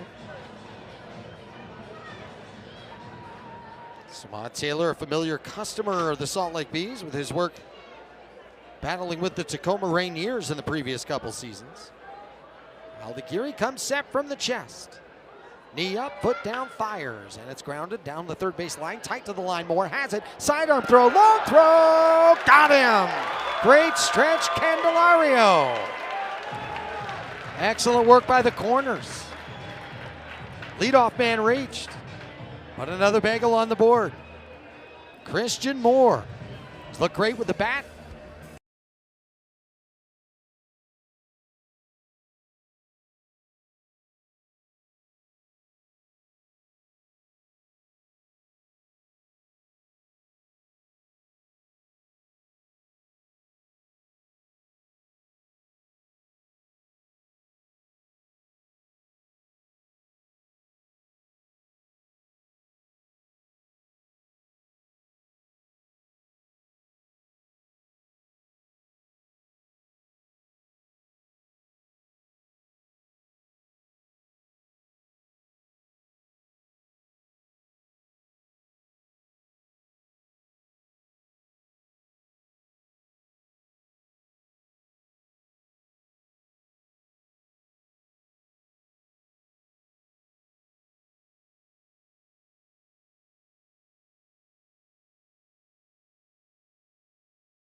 What a great night here in Daybreak. The Bees up 11-2 against the El Paso Chihuahuas. You couldn't ask for a better start to this series. We love it up here in the booth and here at the ballpark in America First Square. A historic performance here tonight as Denzer Guzman is the first player with 6 runs batted in the first 3 innings since June 1st, 2017. That was at El Paso. And that was from C.J. Crone, former Utah U and Los Angeles Angel. It's the 1-0 from Yeager. Second inning of work as Logan O'Hoppe leads off the inning. O'Hoppe's reached 3 times, 2 walks and an RBI single. And standing on deck is Denzer Guzman. The Bees with 11 runs in the first 3 innings tonight since June 5th of 2025. 1-1, that's lifted high and deep to right. Going back, Bowen at the wall makes the running catch. For out number 1. Way off the bat, that looked like that might get out, and the ballpark barely held onto it. Bowen tracked it well. 1 out, nobody on. Here is Denzer Guzman. What a performance so far. The last 2 times he stepped into the box, he had 2 on, and he ripped a 3-run homer. First pitch, hot shot, low skipper to the shortstop McCoy. Nice stop, straightens up and throws to first in time. Well, the last Bee to have a 3-homer game was Scott Schebler, May 16, 2021. That was against Tacoma.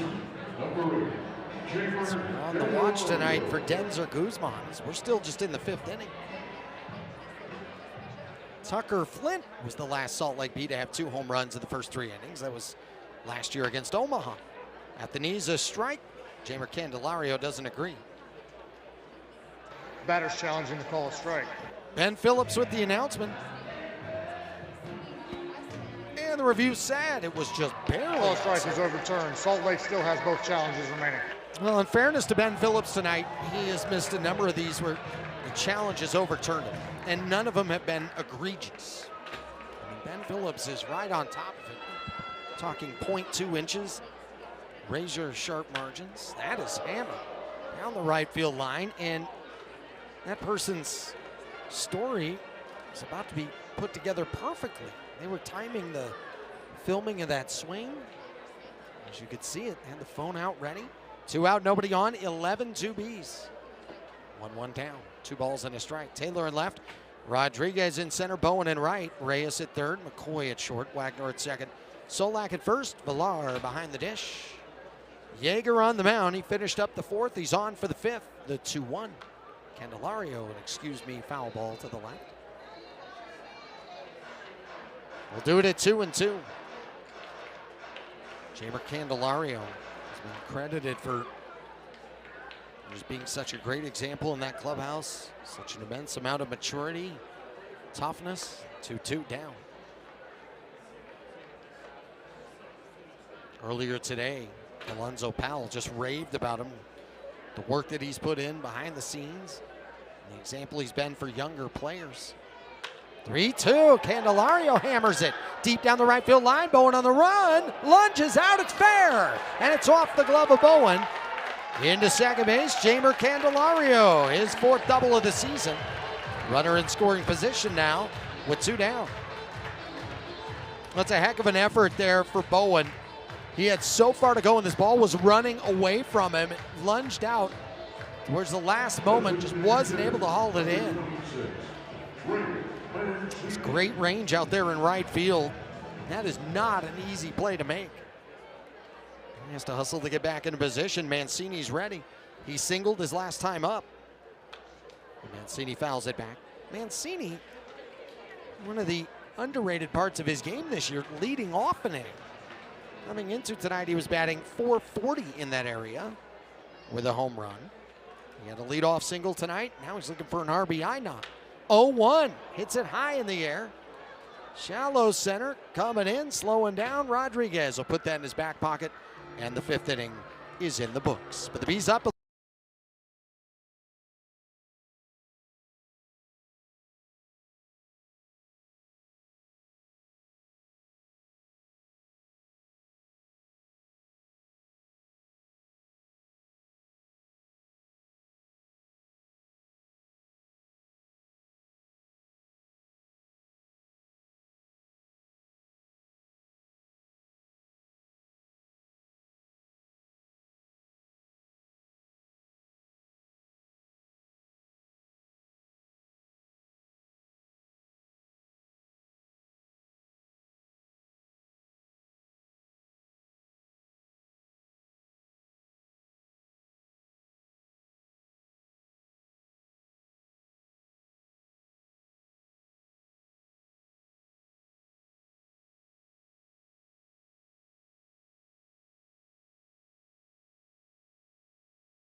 Sixth inning, Salt Lake up by the score of 11-2. Now the shadows have taken over the entire ballpark tonight.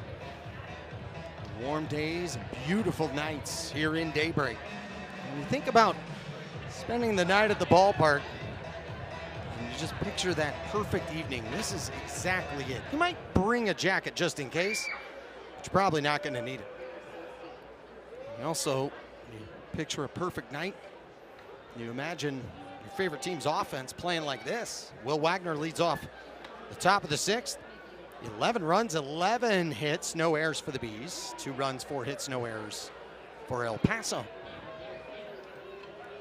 Wagner brought in a run with a sac fly in the 1st. That started the scoring tonight. The pitch is low, 2-0. Will Wagner, who is the son of Billy Wagner, Hall of Fame reliever. and one of the best stories in all of baseball and in all of sports, if you really want to get into it. 2-0. Popped up foul, left side not a play. Wagner is known for being a 7-time All-Star. Billy coached Will's high school team when they won the state title in 2017. Billy, who's in the Astros Hall of Fame as well, is number 13 retired, so deserved. One of my favorite stories. That's foul to the left side, now to play 2-2 is Billy Wagner, who had to battle food insecurities as a kid. Tough situation growing up, living with different siblings and having to help look out for all of them, and lived in a variety of different situations most of his childhood. Broke his right arm twice as a kid, and that's why he was a left-hander. 2-2, fouled back. We'll do it again at 2 balls and 2 strikes. It's amazing. One of 2 pitchers to have an ERA of 250 or less after 900 innings of work. Mariano Rivera, the other guy, is 2-2, is grounded back up towards the middle. Ranging to his right, Madrigal has it, throws to first in time. 1 down. For more on the game, let's head to Sammy Miller. Tony, coming into this series, one of the biggest things that we both talked about was needing a quality start from their starting pitchers. This Bees team throughout this season have been craving a pitcher to come out onto the mound and set the tone, all while getting their hitters back up to the plate as soon as they possibly can. And Sam has 100% delivered in that aspect. And there have been some long innings where he's had to be in the dugout, but he is locked in. He has a ball. He was throwing it against the wall of the dugout. And of course, he's celebrating. Solak grooves one deep to center field. Rada going back, still going back at the wall. It's gone. Just to the right of the 420 sign, Nick Solak with his 2nd home run of the year. Solak with RBI number 17. He's cut the deficit to 11-3, hitting it to the deepest part of the ballpark. And as you were saying, Sammy, Aldegari, if he can get out of this with giving up just 3, it would be that quality start you're talking about.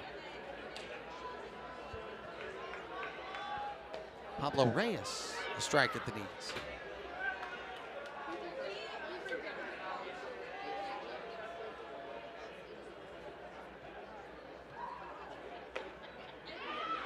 The 0-1 in there for a strike, 0-2. Pablo Reyes popped up to second, flied out to center. He's reached base in all 27 games he's played in this year. In the dirt, 1-2.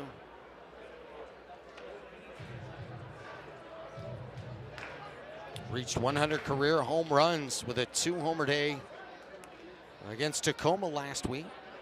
There's the 1-2. Fly to the right side, fouling out of play. Aldegari at 87 pitches right now. 6th inning, you believe, should be his final inning. If he's able to keep it at this, it'd be that quality start as Reyes takes in the dirt, 2-2. And one thing Sammy always points out too, even if it's not a quality start, maybe having quality in your start. Maybe if you go 5 innings and give up 2 runs, or 7 innings, you give up 4 runs. Those wouldn't technically be quality starts, but it's something that really gives your team a chance to win. 2-2.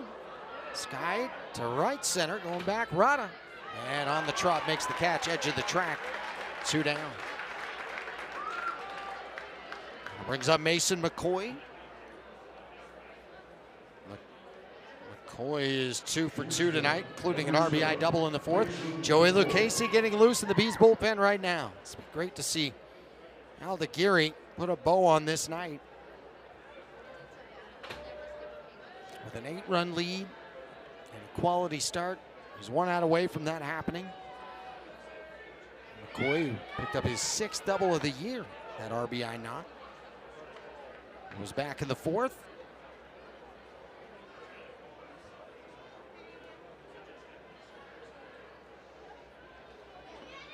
Right-hand batter set and ready. The 1-0 pitch, cut on and missed, 1-1. Aldegari has deep passion for winning. He said playing with the Italian national team just reminded him how beautiful winning is, how important it is to embrace every victory. Swing and a miss, 1-2. So he loved the way that they celebrated it. Clearly it was in more of a tournament format, but said he wanted to bring that back to the everyday work in the clubhouse. 1-2, back up towards the middle. The second baseman, Magical's got it. Steadies and throws to first in time. The inning is done. A quality start for Sam Aldeguerri. He leaves with an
Now there's nothing like coming to the ballpark, nothing like the home team winning 11-3. The Bees all over El Paso. Nothing like great food at the ballpark. And here tonight we have the bacon-wrapped hot dog. It smells amazing.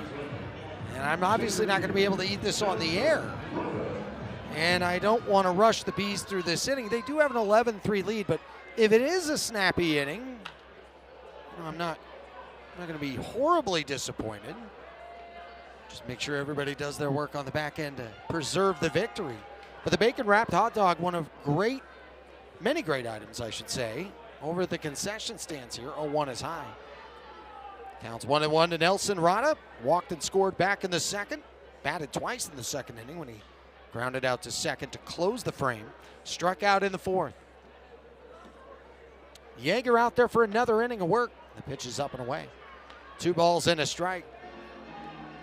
Closing the line on Misael Tamares, 2 1/3 innings, 5 hits, 4 runs all earned, 3 walks, 2 Ks.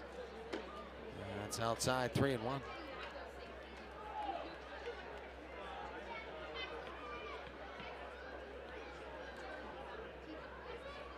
Rada, one of 7 walks issued by El Paso pitching tonight, and make it 8. That's up and away, ball 4. Well, other great concession items to choose from, including smash burgers, buffalo chicken fries, the famous all-star hot dog, and good old-fashioned ballpark popcorn. Don't forget about Swig, J-Dogs, and Farr's ice cream. There's something for everyone at the ballpark, so come thirsty, come hungry, just be here. Whatever you like, you're going to find it right here at the ballpark in America First Square. Jose Siri takes in the dirt, blocked by the catcher Villar. What I love is when you go to the ballpark, you might have your go-tos. Like for me, it's a hot dog every time. But that's not all I'm going to have. I may have something else. When you're at the ballpark, anything goes. You don't plan on counting calories when you come. That's foul tip right there at home plate by Siri. It went off of Villar. And the count's 1-1. 11-3 Salt Lake. Bottom of the 6th inning. Jose Siri with his 5th home run of the season. Back in the 3rd.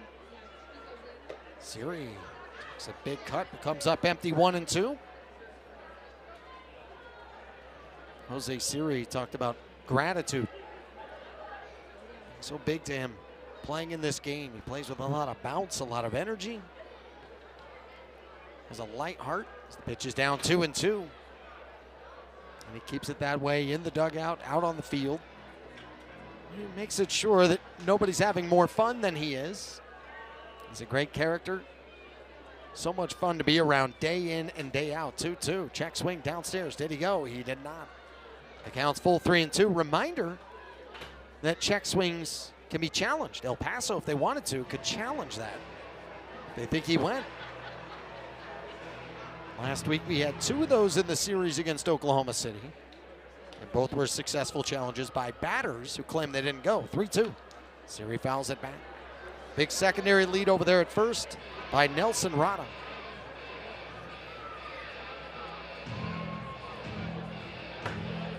Jose Siri has played very well against El Paso in his career. That was his 9th career home run against El Paso. It's a backwards K at the knees, called strike 3. Siri's down on strikes. 1 out, Rada at first. That'll bring up Nick Madrigal.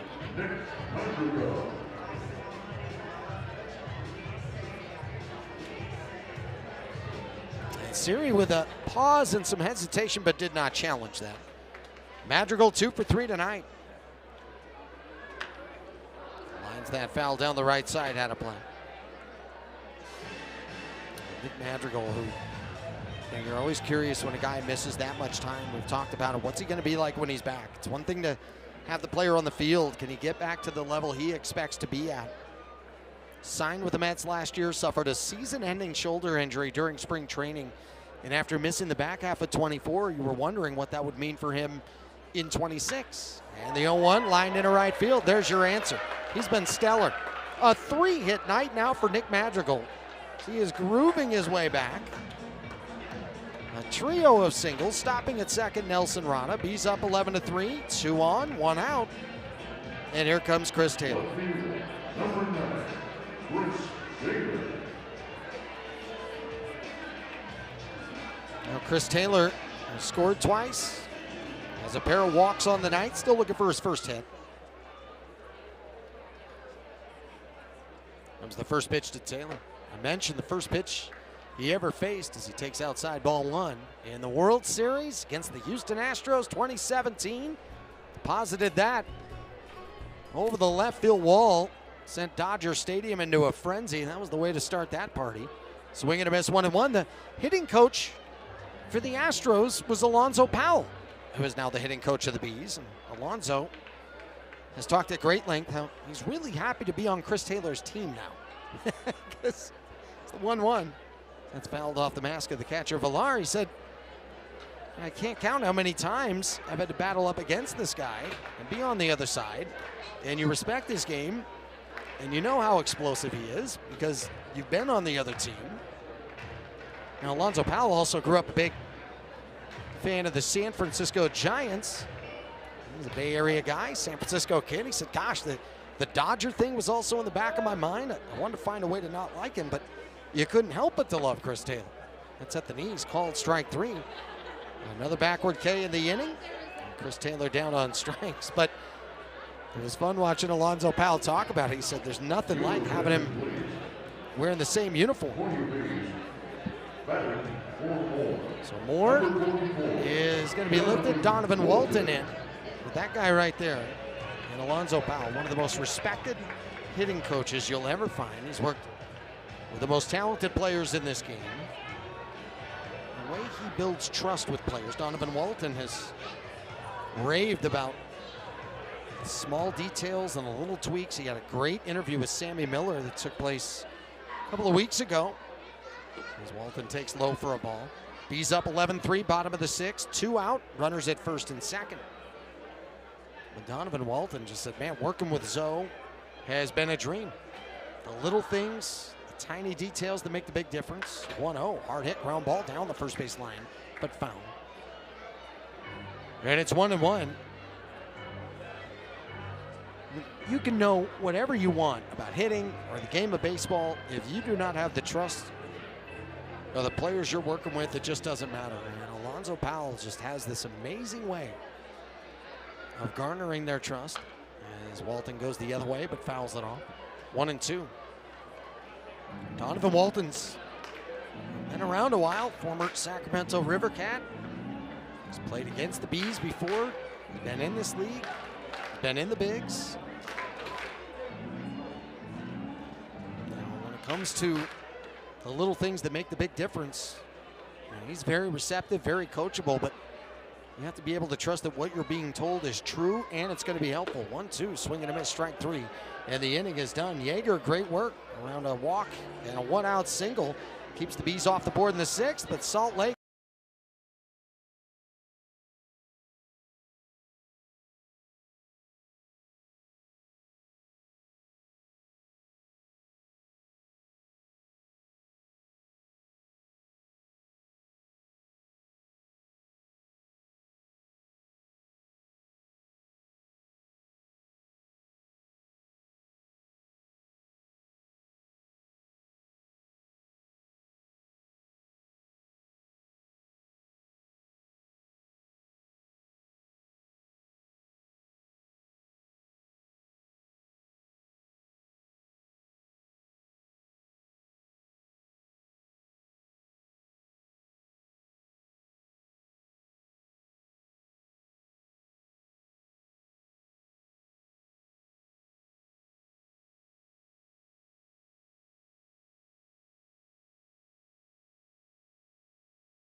You'll see fans with great gear on.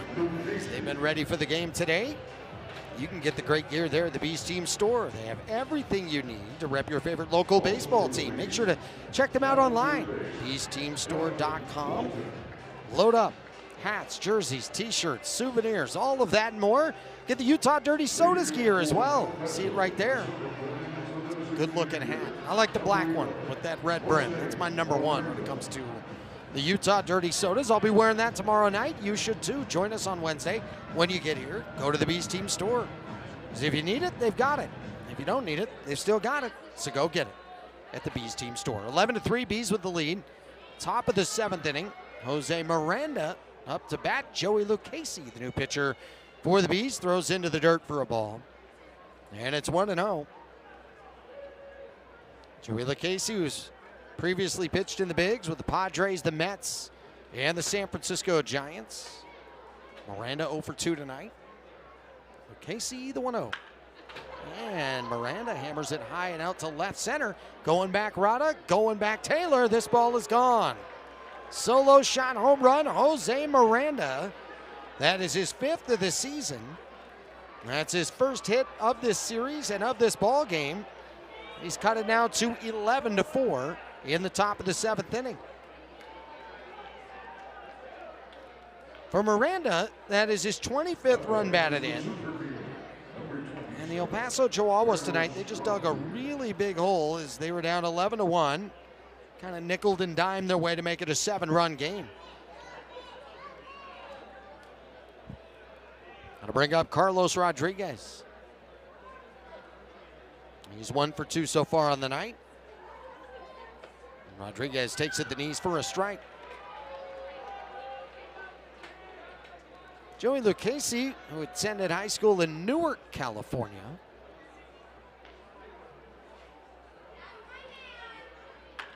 Pitch is grounded off of Lucchese over to the third baseman. Walton has it. It has no play over there at first. And in safely with an infield single, Carlos Rodriguez. So the night starts for Lucchese, giving up a home run and then taking a shot on a comebacker. Out there to check on him is catcher Logan O'Hoppe. Koki Ikeda, the trainer for the Bees, is out there to look at him as well. Donovan Walton now at third base for Christian Moore, who is done for the night. Hit him on the side. Smile from Koki Ikeda, also from pitching coach Shane Lukes. So signs are all positive here at this moment.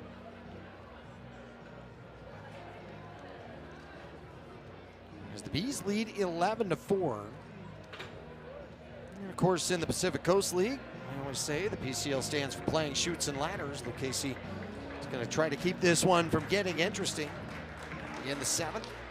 Make sure to kick off your World Cup celebration May 19th. The Bees are going to host soccer night at the ballpark. Join us for special appearances from your favorite Real Salt Lake and Utah Royals players. Grab your tickets today.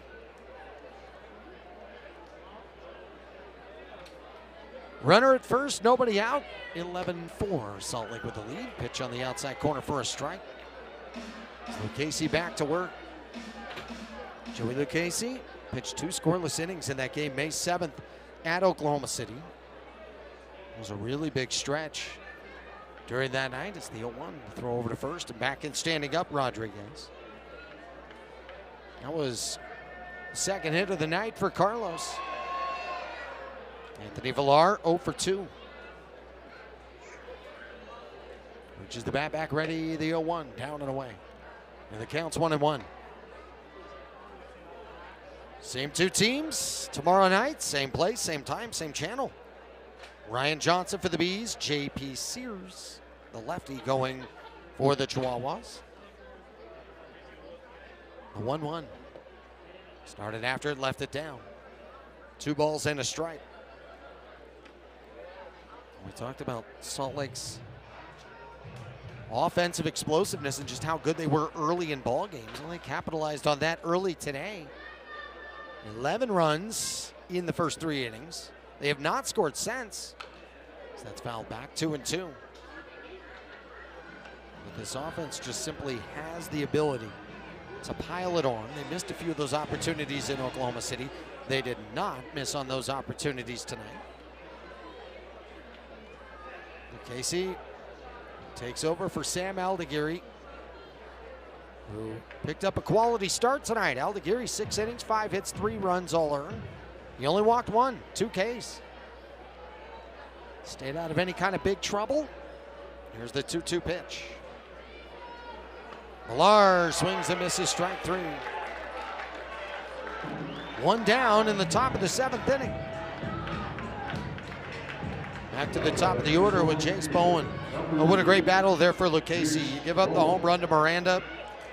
Then you give up the single after taking a shot on a comebacker. Battle Villar 3-2. Just swing and miss, and now Jace Bowen, who's 0 for 2 tonight, reached with a walk and scored back in the first inning. Called strike 0-1. Jace Bowen, 10 home runs so far this year. That's 4th in the PCL. That's fouled back. 0-2. How about that? So far tonight, for the Chihuahuas, they have a pair of home runs as Solak went deep in the 6th, Miranda in the 7th. This team with more home runs than anybody else in the PCL. The 0-2 pitch.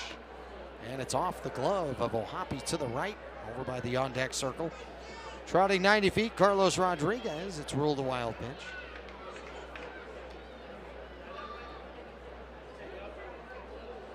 And one thing Sammy Miller talked about before the game, minimizing damage, just keeping it to innings where things just don't unravel. It's another thing that happened in the series against Oklahoma City, especially in that game that went to extra innings as the pitch is up and in 2-2. I mean, the Bees did get the victory on that Friday night. The pitching staff was in control. They were up 7-3, 1 out, nobody on. Suddenly the next 4 reach, they all come in to score. Before you know it, the winning run is in scoring position with 1 down. That's fouled back. We'll do it again, 2-2. And Salt Lake's pitching, they have an ERA, a 6.34 in the 7th inning or later. Obviously, they want to improve on that. Time and time again, well, you look at some of their numbers. Here comes the 2-2 from Lucchese. In the dirt, blocked by the catcher O'Hoppe. Holding at second, Rodriguez. 11-4 Salt Lake, top of the 7th. When you look at some of those numbers, one thing it doesn't tell you is just how randomly the game will get away at times from either a starter or a member of the pen. I think what happened with Southern on Friday night's a great example. 3-2. And that's fouled straight back. We'll do it again. 3 balls and 2 strikes. Jared Southern from the 6th inning or later, the time that he is a reliever, comes in conventionally. So we're removing his starts on bullpen days and things like that. He had 9 straight innings. He didn't allow a run. He only gave up 6 hits. And then that 9th inning unraveled. 3-2, swing and a miss, strike 3. And so it's just simply trying to fine-tune the consistency of each individual coming out of the pen. Sammy Natera had some hot starts in that one. Natera's been great on Tuesdays of all days. 2-0 with an ERA at 2.45 in his 4 appearances on Tuesday nights. He loves family nights. Brought to you by Holmes Homes. 2 out, runner at second. 1 already in the bag for El Paso at the knees. A strike to Samad Taylor. Taylor on the night, 0 for 2 with a sac bunt. Here comes the 0-1 pitch from Luke Casey. Tall lefty deals and drops in at the knees for a strike. I don't think Samad Taylor doesn't get enough credit for him. It's just how good of a power hitter he is. You look at him in the box, and he's not the tallest in stature. He's not the biggest by any means. This dude has some serious pop. There's the 0-2. Swing and a miss, strike 3. The inning is done. Nice work after a tough start for Luke Casey to the 7th inning. Jose Miranda with his 5th home run of the season. After that, Rodriguez hit one off for Luke Casey. Joey battled back with back-to-back Ks. El Paso trying to creep back, but they're down 11-4 as they're stretching here in Daybreak on KMYU.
LBs.com. Great drone show nights as well. I mentioned Military Appreciation Night coming your way Saturday. We'll have a drone show after that game. So come on out, get your tickets. SLBs.com. It's going to be a great time. It's been a great time tonight.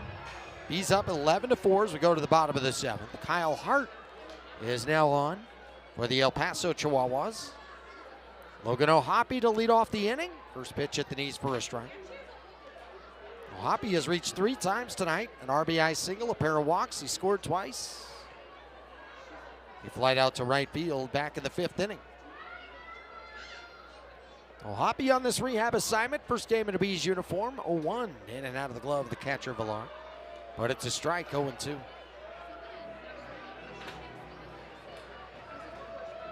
I love these nights when the Bees had their chance to pour it on early, and they did. Because you never know how the game might continue to go. The last 3 innings, the Bees have been scoreless. It's fouled off to the right side and out of play. Great job by Yeager out of the pen today. 2 1/3 innings of work. Gave up a couple of hits, walked 1, struck out 3. Kept the Bees off the board. 11-4 Salt Lake. Here's the 0-2 to O'Hoppe. And takes down. 1-2. I talked about Logan's passion to be the best he can for his team. How personal it is for him. He's not happy with himself when he doesn't play well because of what his teammates have invested and all that. 1-2. Down, 2 balls and 2 strikes. And he said it's not supposed to be personal. It is. He said, too bad. Too many people sacrificed way too much for me to get here and for me to stay here. And too many people sacrificed too much for me to be successful here. He said, I owe it to them to play well. 2-2. And he bounces that right to the third baseman, Reyes. He's got it. The toss across is in time. 1 out. But you love it for a guy in O'Hoppe who takes it personal. Make sure that the people who love him know how much this means to him. Kyle Hart is the 4th pitcher employed tonight for the El Paso Chihuahuas. As Hart, drafted by the Red Sox in the 19th round of the 16th draft. He's from Indiana University. Pitches low for a ball. He's probably happy about the Hoosiers winning the national championship last year. Started the 26th season with San Diego. 12 appearances before being brought back to El Paso May the 5th. He was 0-1 with an ERA of 5.40. Pitches up and away, 2-0. Split time last year between El Paso and San Diego. 20 appearances for both teams. 10 of his 20 with El Paso, those were starts.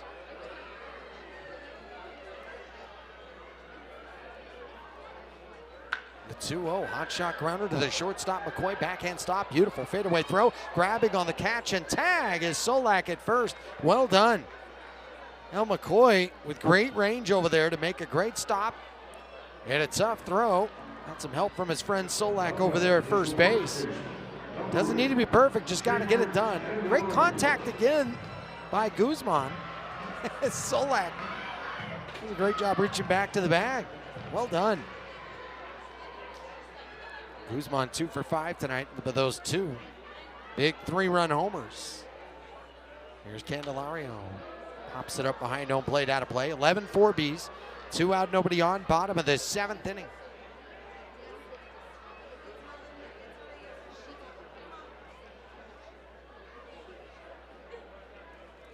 A couple of years ago, Kyle Hart won the equivalent of the Cy Young in the KBO. He was playing over in Korea. 0-1. And it's up. A ball and a strike. Those are the fastball, splitter, sinker, slider, and sweeper. Talked about players who enjoy playing on Tuesday. Candelario is one of them. 1-1. Candy takes inside, 2 balls and a strike.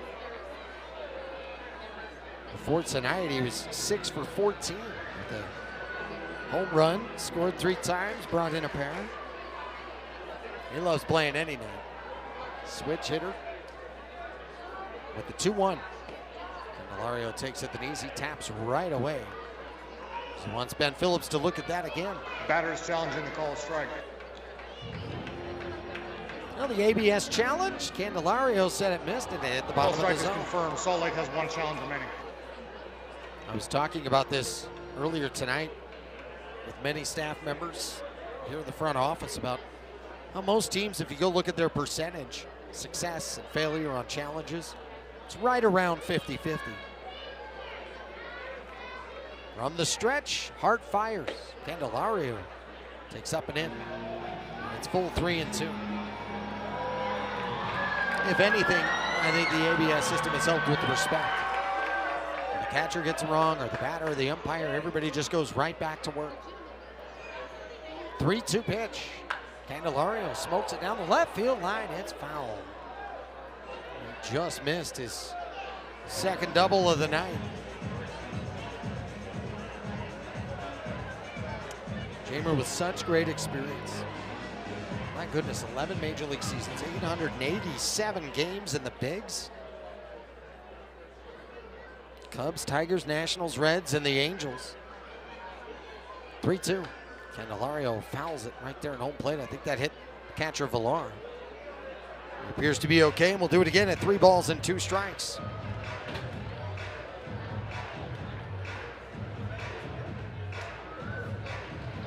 Talking to members of the Bees staff, they said Candelario's so impressive. He just no entitlement whatsoever, no matter what he's done at the major league level. Nothing but enthusiasm, nothing but unselfishness.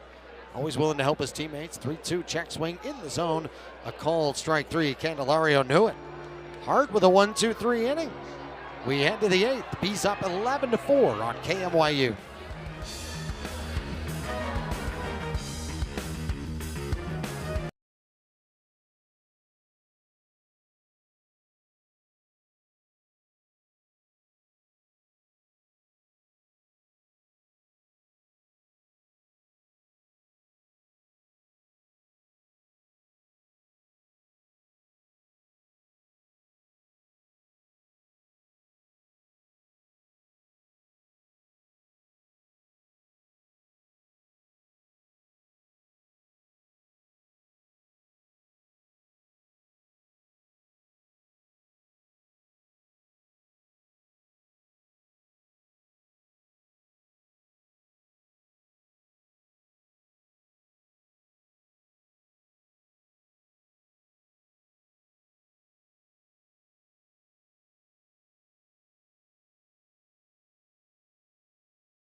Top of the 8th inning, all Salt Lake here tonight. They lead 11-4 against the El Paso Chihuahuas. This is game 1 out of 6 between these two teams. The Bees at home 12 out of 13 days starting tonight and going all the way through next week. Jared Southern on the mound now for Salt Lake. Luke Casey pitched the 7th. Southern here for the 8th inning. And for Jared Southern, he's on for the first time since that game at Oklahoma City. He allowed 4 earned in a third of an inning. Don't forget, before that, he was excellent in the later innings. Got the save against Oklahoma City in the first game of that series. And then a couple of scoreless performances before that against Sacramento. First pitch on the inside corner for a strike to Will Wagner. 0 for 2 with a sac fly and an RBI. Jared Southern, it was his 3rd career save back on Tuesday last week. The Bees took the opener in that series, but they fell 3 games to 2 in that 5-gamer. That's bounced foul to the backstop, 0-2. Boy, this guy was amazing at Texas. Finished with an ERA at 2.76, held hitters to a .149 average. Pitches high, 1-2. His first year in AAA was last year. He started with 8 scoreless appearances. It was a huge reason why the Bees had a great second half surge. Wagner off to a 6 for 22 start this year. Pitches up, 2 balls and 2 strikes. Southern is that guy, no matter what the last outing was, whether it was a huge success or it was one that he wanted to have back, he goes right back to work, head down, mouth shut, keeps going. Pitch fouled off left side. And he's just a great example of having the right attitude. Doesn't change the focus, the concentration, and the vision on the ultimate goal. You can't help but to root for this guy, especially just who he's been since he arrived in a Bees uniform. That's a hot grounder to the left side. In the shift, Walton's got it. The throw to first in plenty of time. 1 down. While we have a second, a huge congratulations to Omar Martinez. Recently made his Major League debut. And the first pitch he saw at the Major League level, Martinez with a single down the right field line. Omar Martinez did not make it to Double-A until last year, and he started playing professionally in 2018. I mean, just climbing through the mud the entire way. Solak hit by a pitch from Southern. And he'll reach. Solak has now been on base 3 times tonight, including a single and a solo homer. He's riding up and in. So runner at first, one out, 11-4 Bees. Here's Pablo Reyes. But Omar Martinez, great example of perseverance. Playing in single A or below, high A or below, I should say, throughout his entire career. Pablo Reyes 0 for 3. Takes a called strike, 0-1. But Omar Martinez, who joined the Bees this year, was behind the dish. And whether it was Doug Davis, or whether it was Alonzo Powell or Jack Santora, they just raved about what he was like to be around. 0-1. Inside, a ball and a strike. You could tell where he came from and just how hungry and humble and honest Omar Martinez was. A great opposite field hitting power. Had a really slow start to the season too. 1-1 is up. 2 balls and a strike. Didn't make it till Double-A till last year. Then made it to Triple-A towards the end of the year. Started this season at Triple-A. Before you know it, he's in the bigs. But from 18 to 24, to be completely honest, you'd never heard of him. 2-1. Swing and a miss. 2 balls, 2 strikes. I was talking to Doug Davis the other night in the airport about what it was like to have that experience, to make it to the major leagues for the first time, how excited he was. He said, man, I was leaving Portland, had to get to Cleveland, knew I was going to lose 3 hours, was stressed out, but was so excited. There's the 2-2 to Reyes. Down and away. Nice stab by the catcher, O'Hoppe. Holding it first, Solak. 1 out, 1 on. 11-4 Salt Lake, top of the 8th. He said, yeah, I had to hurry and get something to eat. Try to play catch and get loose. He didn't get to Cleveland until 5 o'clock. Here's the 3-2. Downstairs, ball 4. After the first man retired, Solak was hit by a pitch. Reyes, a walk. That'll bring up Mason McCoy. McCoy 2 for 3 with an RBI double in the 4th inning. People forget this too. Doug Davis, manager of the Bees, he had his first call-up. He did not have a hit and then didn't make it back to the bigs for another 4 years. He came in. It was the first pitch to McCoy. He's cut on a miss, 0-1. He came into that game while he was with the Texas Rangers then at that time. A 9th inning defensive replacement. And then in that 9th, stepped up to the plate, poked a single through the hole on the right side. That would be his last swing. It's the 0-1. Down and away, in and out of the glove of the catcher, O'Hoppe. Scampers back to get it. Runners will hold. And that would be his last swing. That would be his only hit. The biggest thing is this. He said he didn't feel like he gave himself enough credit through the journey, how hard he had to work just to get the opportunity to play in the bigs, then to have 1 major league hit. You never know what it is for some of these guys. A 1-1. Check swing, fouled back. And the count's 1-2. There's just so much they have to invest. The day-to-day work, the uncertainties, a number of them with families. They know the season is long, but they have so much concentrated focus and energy on each day. Here comes the 1-2. McCoy takes inside, 2 balls and 2 strikes. That's why we say, obviously, we're huge fans of each individual player in a Bees uniform. We're hoping they all go on to achieve their dreams. We're also big fans of the guys wearing any uniform at this level at all. As the 2-2 is bounced to the left side, getting it. Walton throws to second for 1. Madrigal to first. They got it. Roll it up. 5, 4, 3, and the inning is done. No runs, no hits, no errors, 1 left. A hit, batter, and a walk, but nothing hurt. Bees up 11-4 as we go to the bottom of the 8th.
Jam out with us on golf night, May 15th, here at the ballpark at America First Square. Get your scorecard. Be here May 15th. It'll be a wonderful night. We're going to be trading bats for birdies. So head to slbs.com to secure your tickets. Excited to see Whitney Bands, who will be here. She was the Big 12 Scholar Athlete of the Year, a golfer from BYU. Mancini, first pitch, takes up ball one. Garrett Hawkins, new pitcher on for El Paso. Fifth pitcher employed. As Hart tonight pitched a scoreless inning with a strikeout. Mancini takes a strike, 1-1. But it is great because Whitney Bands, the 2026 Big 12 Scholar Athlete of the Year. Zach Humphreys of the Bees was the 2021 Big 12 Scholar Athlete of the Year. That's smoked out to right on a rope. Going back, Bowen leaps up and makes the catch. One down. Well, Mancini's hit the ball hard tonight. Bowen has been busy out there in right field. Tracked that ball very well before parachuting into the wall in right. One out, nobody on. Here's Nelson Rada. He's walked a couple times. 0 for 2 on the evening. Well, you'd love to see that. Athletes take their academics seriously. The pitch is inside for a ball. I'm looking forward to seeing that coming up. Whitney Bands and Zach Humphreys together to share that. Humphreys was with TCU back in 21. Rada fouls that behind home plate to the left. 1-1. Nelson Rada, who joined the Bees as a 19-year-old last year. He's up 11-4 in this bottom of the 8th inning. He's now 20 years old. Slightly open stance. Takes inside 2-1.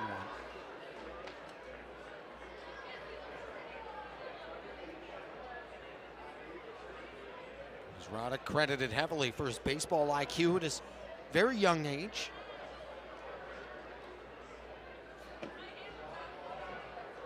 2-1 is down. Count now rides to 3 balls and a strike. William Hawkins, after missing all of the 24-year due to injury, spent last year in single A Lake Elsinore. Pitches inside. Ball 4, then high A Fort Wayne. First season in the minor leagues with the ACL Padres in 21, but in 25 he was assigned to the San Antonio Missions. 13 relief outings, went 1-0 with a 1.69. Number 22, Jose Siri. Yeah, this guy deserves a lot of credit, that being Hawkins, named the San Diego Padres minor league pitcher of the year after missing all of 2024. Pitch to Siri, caught on a miss. Counts 0-1. Rada, I mentioned, he's now reached 3 times, all by a base on balls. That's one thing he always had in the back of his mind, whether or not the hitting is coming along. Siri bounces it foul through the third base coach's box. And it's 0-2. If you're Rada, just keep finding ways to get on, because when he gets on, he puts big stress on opponents. And that guy, Doug Davis, knows all about that. The Bees had just 3 stolen bases in their first 14 games. And they were much more aggressive after that, and they have the weapons to do it. 0-2, bounced foul. Series stays alive, which can't help but to be happy for a guy in Hawkins. He's now all of a sudden in 26, he's the Padres' 14th ranked prospect.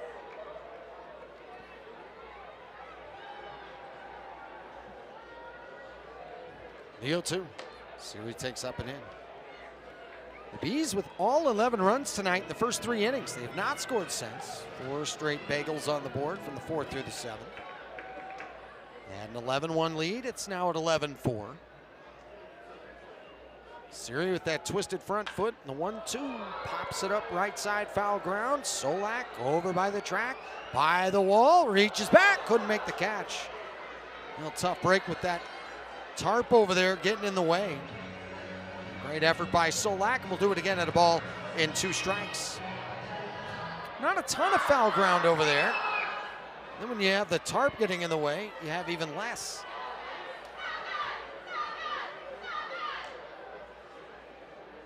Jose Siri with a solo homer back in the 3rd inning.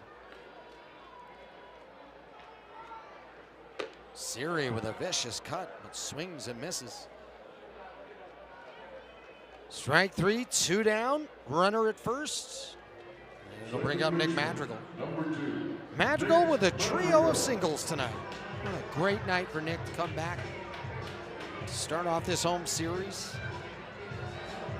Picking up right where he left off during that week in Oklahoma City. On the pitch. It's up top 1-0. And Nick Madrigal, who I mentioned coming into tonight, batting .356 in the first 4 innings. But then batting .190 after that, starting to change some of that. Coming in on this fly ball is Rodriguez. They'll camp underneath it and make the catch. The inning is done. But last call for El Paso. Bees up 11-4 as we head to the ninth on KMYU.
Seven to 4.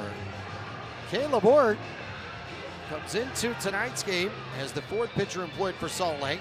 He got the win at Oklahoma City back on the 8th, 1 2/3. A big strikeout.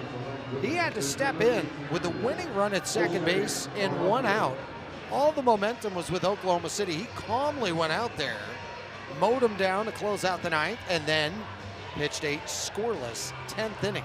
Actually faced the minimum 2 in the 10th inning as he got a double play to start it off and then sealed the deal against OKC. A called strike. 0-1. That was a terrific performance by Ort, as you could feel that the wheels had wobbled and just about fell off for the Bees on that Friday night affair. Here's Jose Miranda. He homered back in the 7th.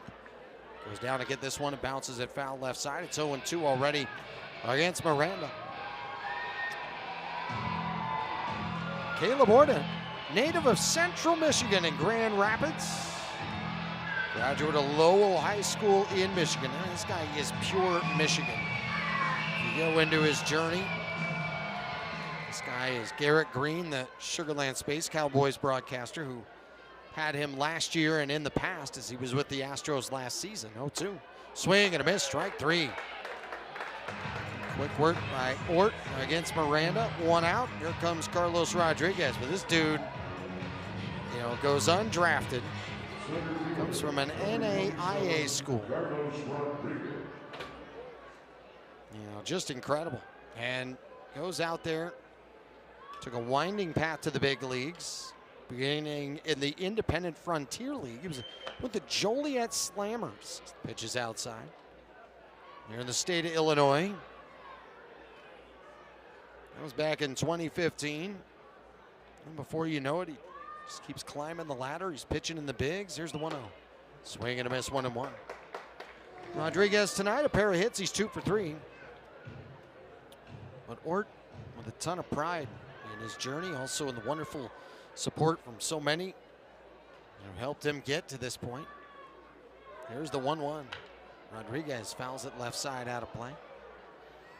I mentioned before, he is a huge Michigan fan. As the Bees lead 11-4 in this top of the ninth. Now, he's a huge Michigan fan. Brady Chobin, also in the bullpen, he is a big Ohio State guy. I have not asked him how that relationship has developed. 1-2. Fouled back. We'll do it again at a ball and 2 strikes. Swart was very excited. The Wolverines won the national championship for basketball. I would have to guess if those guys are still in the same bullpen as we get closer to the fall, the trash talk will pick up. 1-2, swing and a miss, strike 3. 2 up, 2 down, both with Ks from Caleb Ort. The Bees are 1 out away from putting this one to bed. 11 for Salt Lake, 4 for El Paso. This was a happy family night crowd. The Bees went down 1 zip, then scored 11 unanswered. Anthony Villar looking for his first hit of the night. He's 0 for 3. Takes at the knees, a called strike. And for Caleb Ort, both of those outings against OKC, so reliable, so strong. The 0-1. Swing and a miss, 0-2. The Bees tonight wanted to pile on more often when they got big opportunities with their bats. They also wanted to minimize damage when it comes to run-producing innings for their opponent. They give up 4 one-run innings to El Paso tonight. The 0-2. Foul back behind home plate, right up our way. And it's 0-2 again. The Bees did just that. El Paso with 1 in the first, 1 in the fourth, 1 in the sixth, 1 in the seventh. The Bees with 1 in the first, 6 in the second, and 4 in the third.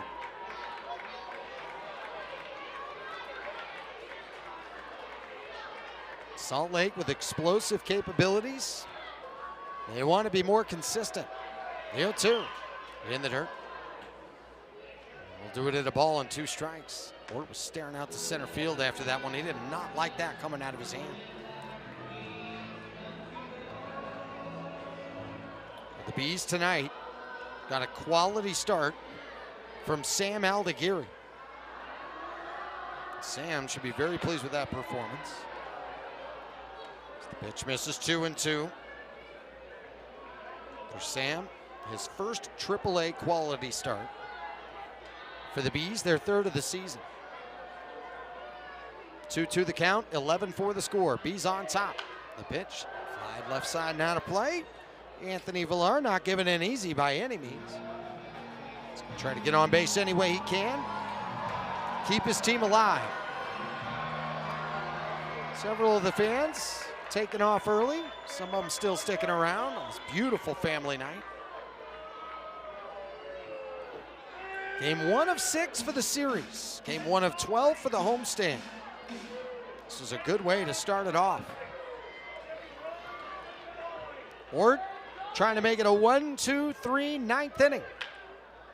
Bounce towards first. Over to get it, Candelario from the chalk line, runs it down to the bag, and the ball game is over. 11-4 the final. And the winner is Salt Lake. The Bees flexed early with the offense. They flexed often with the pitching. A quality start from Sam Aldeguerri. Southern, a scoreless 8th. Ort, a 3-up, 3-down 9th. The Salt Lake Bees take a 1-0 series lead. They improved to 17-22 on the year.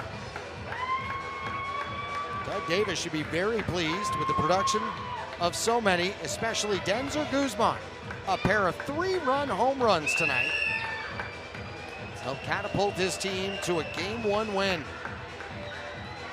Very businesslike. O'Hoppe was excellent behind the dish. Also got on base 3 times. Christian Moore in his return with a double and a 2-run single. Salt Lake wanted to capitalize on big opportunities with their offense. They did that tonight. The Bees overall 4 for 10 with runners in scoring position. El Paso was 0 for 6. Final score this evening was 11-4, and the biggest star of the night was certainly Denzer Guzman, a youngster who continues to polish the fundamentals, to be consistent with it. It has helped him flourish in this 2026 season, and it's helped him flourish here in the series opener tonight. Right now, let's head on downstairs to Sammy Miller. Denzer, I told you before this game that you would hit 2 home runs, and you delivered with 2 absolute bombs. How good did it feel to see those baseballs soar out of this ballpark? Ella te dijo que iba a dar 2 jonrones hoy y lo hiciste. ¿Cómo te sientes? Me siento bien porque fue un buen día y pude dar 2 jonrones que ella me dijo. He feel really good. It was a great day, and like you say, he get 2 today. We were all very excited in that dugout. Lots of celebrations. And what was key to finding that rhythm so early on in this game? ¿Cuál fue la llave para tener ese ritmo temprano en el juego? La llave fue un buen timeo y ese swing al picheo bueno. He just be on time and swing at good pitches. That was the key today. And this offense was lighting it up, especially early on. 6 runs in the second inning and then 4 runs in the third. So how contagious is it when you all keep passing that baton? La ofensiva demostró temprano en el juego que hizo un buen trabajo y es algo contagioso. ¿Cómo te sientes cuando la ofensiva reacciona de esa manera? Me siento bien porque si uno lo hace, el otro lo sigue. Like you say, it's contagious when somebody having a great day. I think the team feel it, and we just try to do the good. Well, felicidades, and hopefully 2 more tomorrow, Denzer. Thank you. That's a standard right there. Denzer Guzman, a pair of 3-run home runs. Nobody had more 2-out hits this year than Denzer Guzman. One of his 3-run bombs was a 2-out knock, and the Bees go on to win 11-4. We have more coming up for the Bees postgame show. Coming up next, 11 for the final. The winner is Salt Lake.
Welcome on in to the Salt Lake Bees postgame show, where the Bees take game 1 of this 6-game series against the El Paso Chihuahuas by the final score of 11-4. So many positives, not just the victory, but individual performances.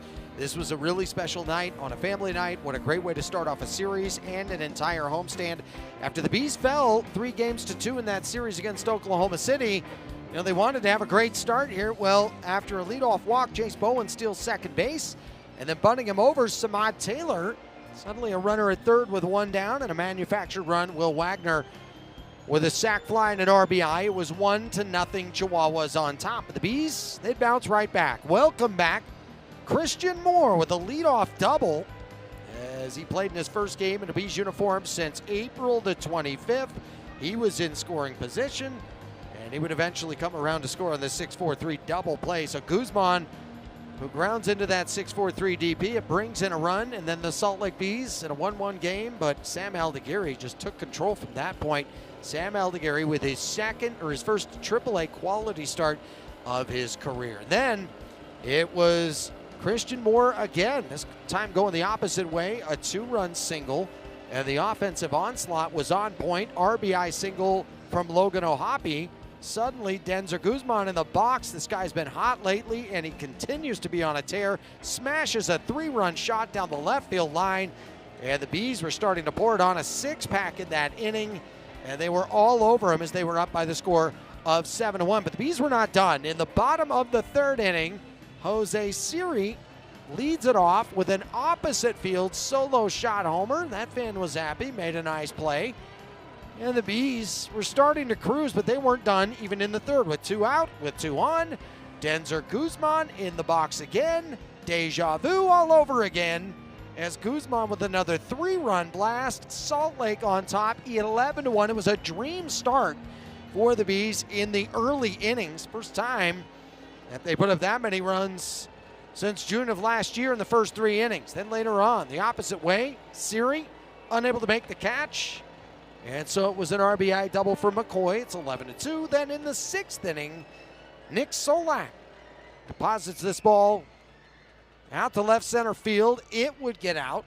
And for Solak, that was his 2nd home run of the season, 11-3. And while El Paso was able to nickel and dime their way, Jose Miranda in the top of the 7th inning hit a solo home run. For Miranda, that was his 5th long ball of the year. But the Salt Lake Bees did a great job the rest of the way, as it would be a shutout inning for Jared Southern, a shutout inning for Caleb Ward, and the Bees go on to win tonight by the final score of 11-4. Don't forget about upcoming events, not just this week, but into next week. Look at that calendar right there. Dirty Sodas tomorrow night. That's going to be a blast. Teacher Appreciation Night on Thursday. Golf night. We look forward to that. And Military Appreciation Night. Get here early for that one. Don't forget about that Sunday brunch coming your way over the weekend. Next week, you look at all those great themes. The talent show on the 21st. We'll have all of that and more. Get your tickets at slbs.com. It was a great family night. Families were everywhere. Kiddos were having a great time. An MVP candidate right there. Big smiles, lots of fun.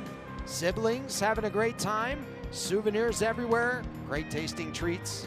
All of that and more. It's right here at the ballpark in America First Square.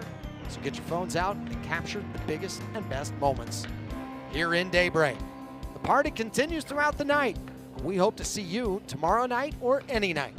Join us by getting your tickets at slbs.com. If not, we'll be here tomorrow, same place, same time. 11-4, the final score on this Tuesday night, and the winner is Salt Lake.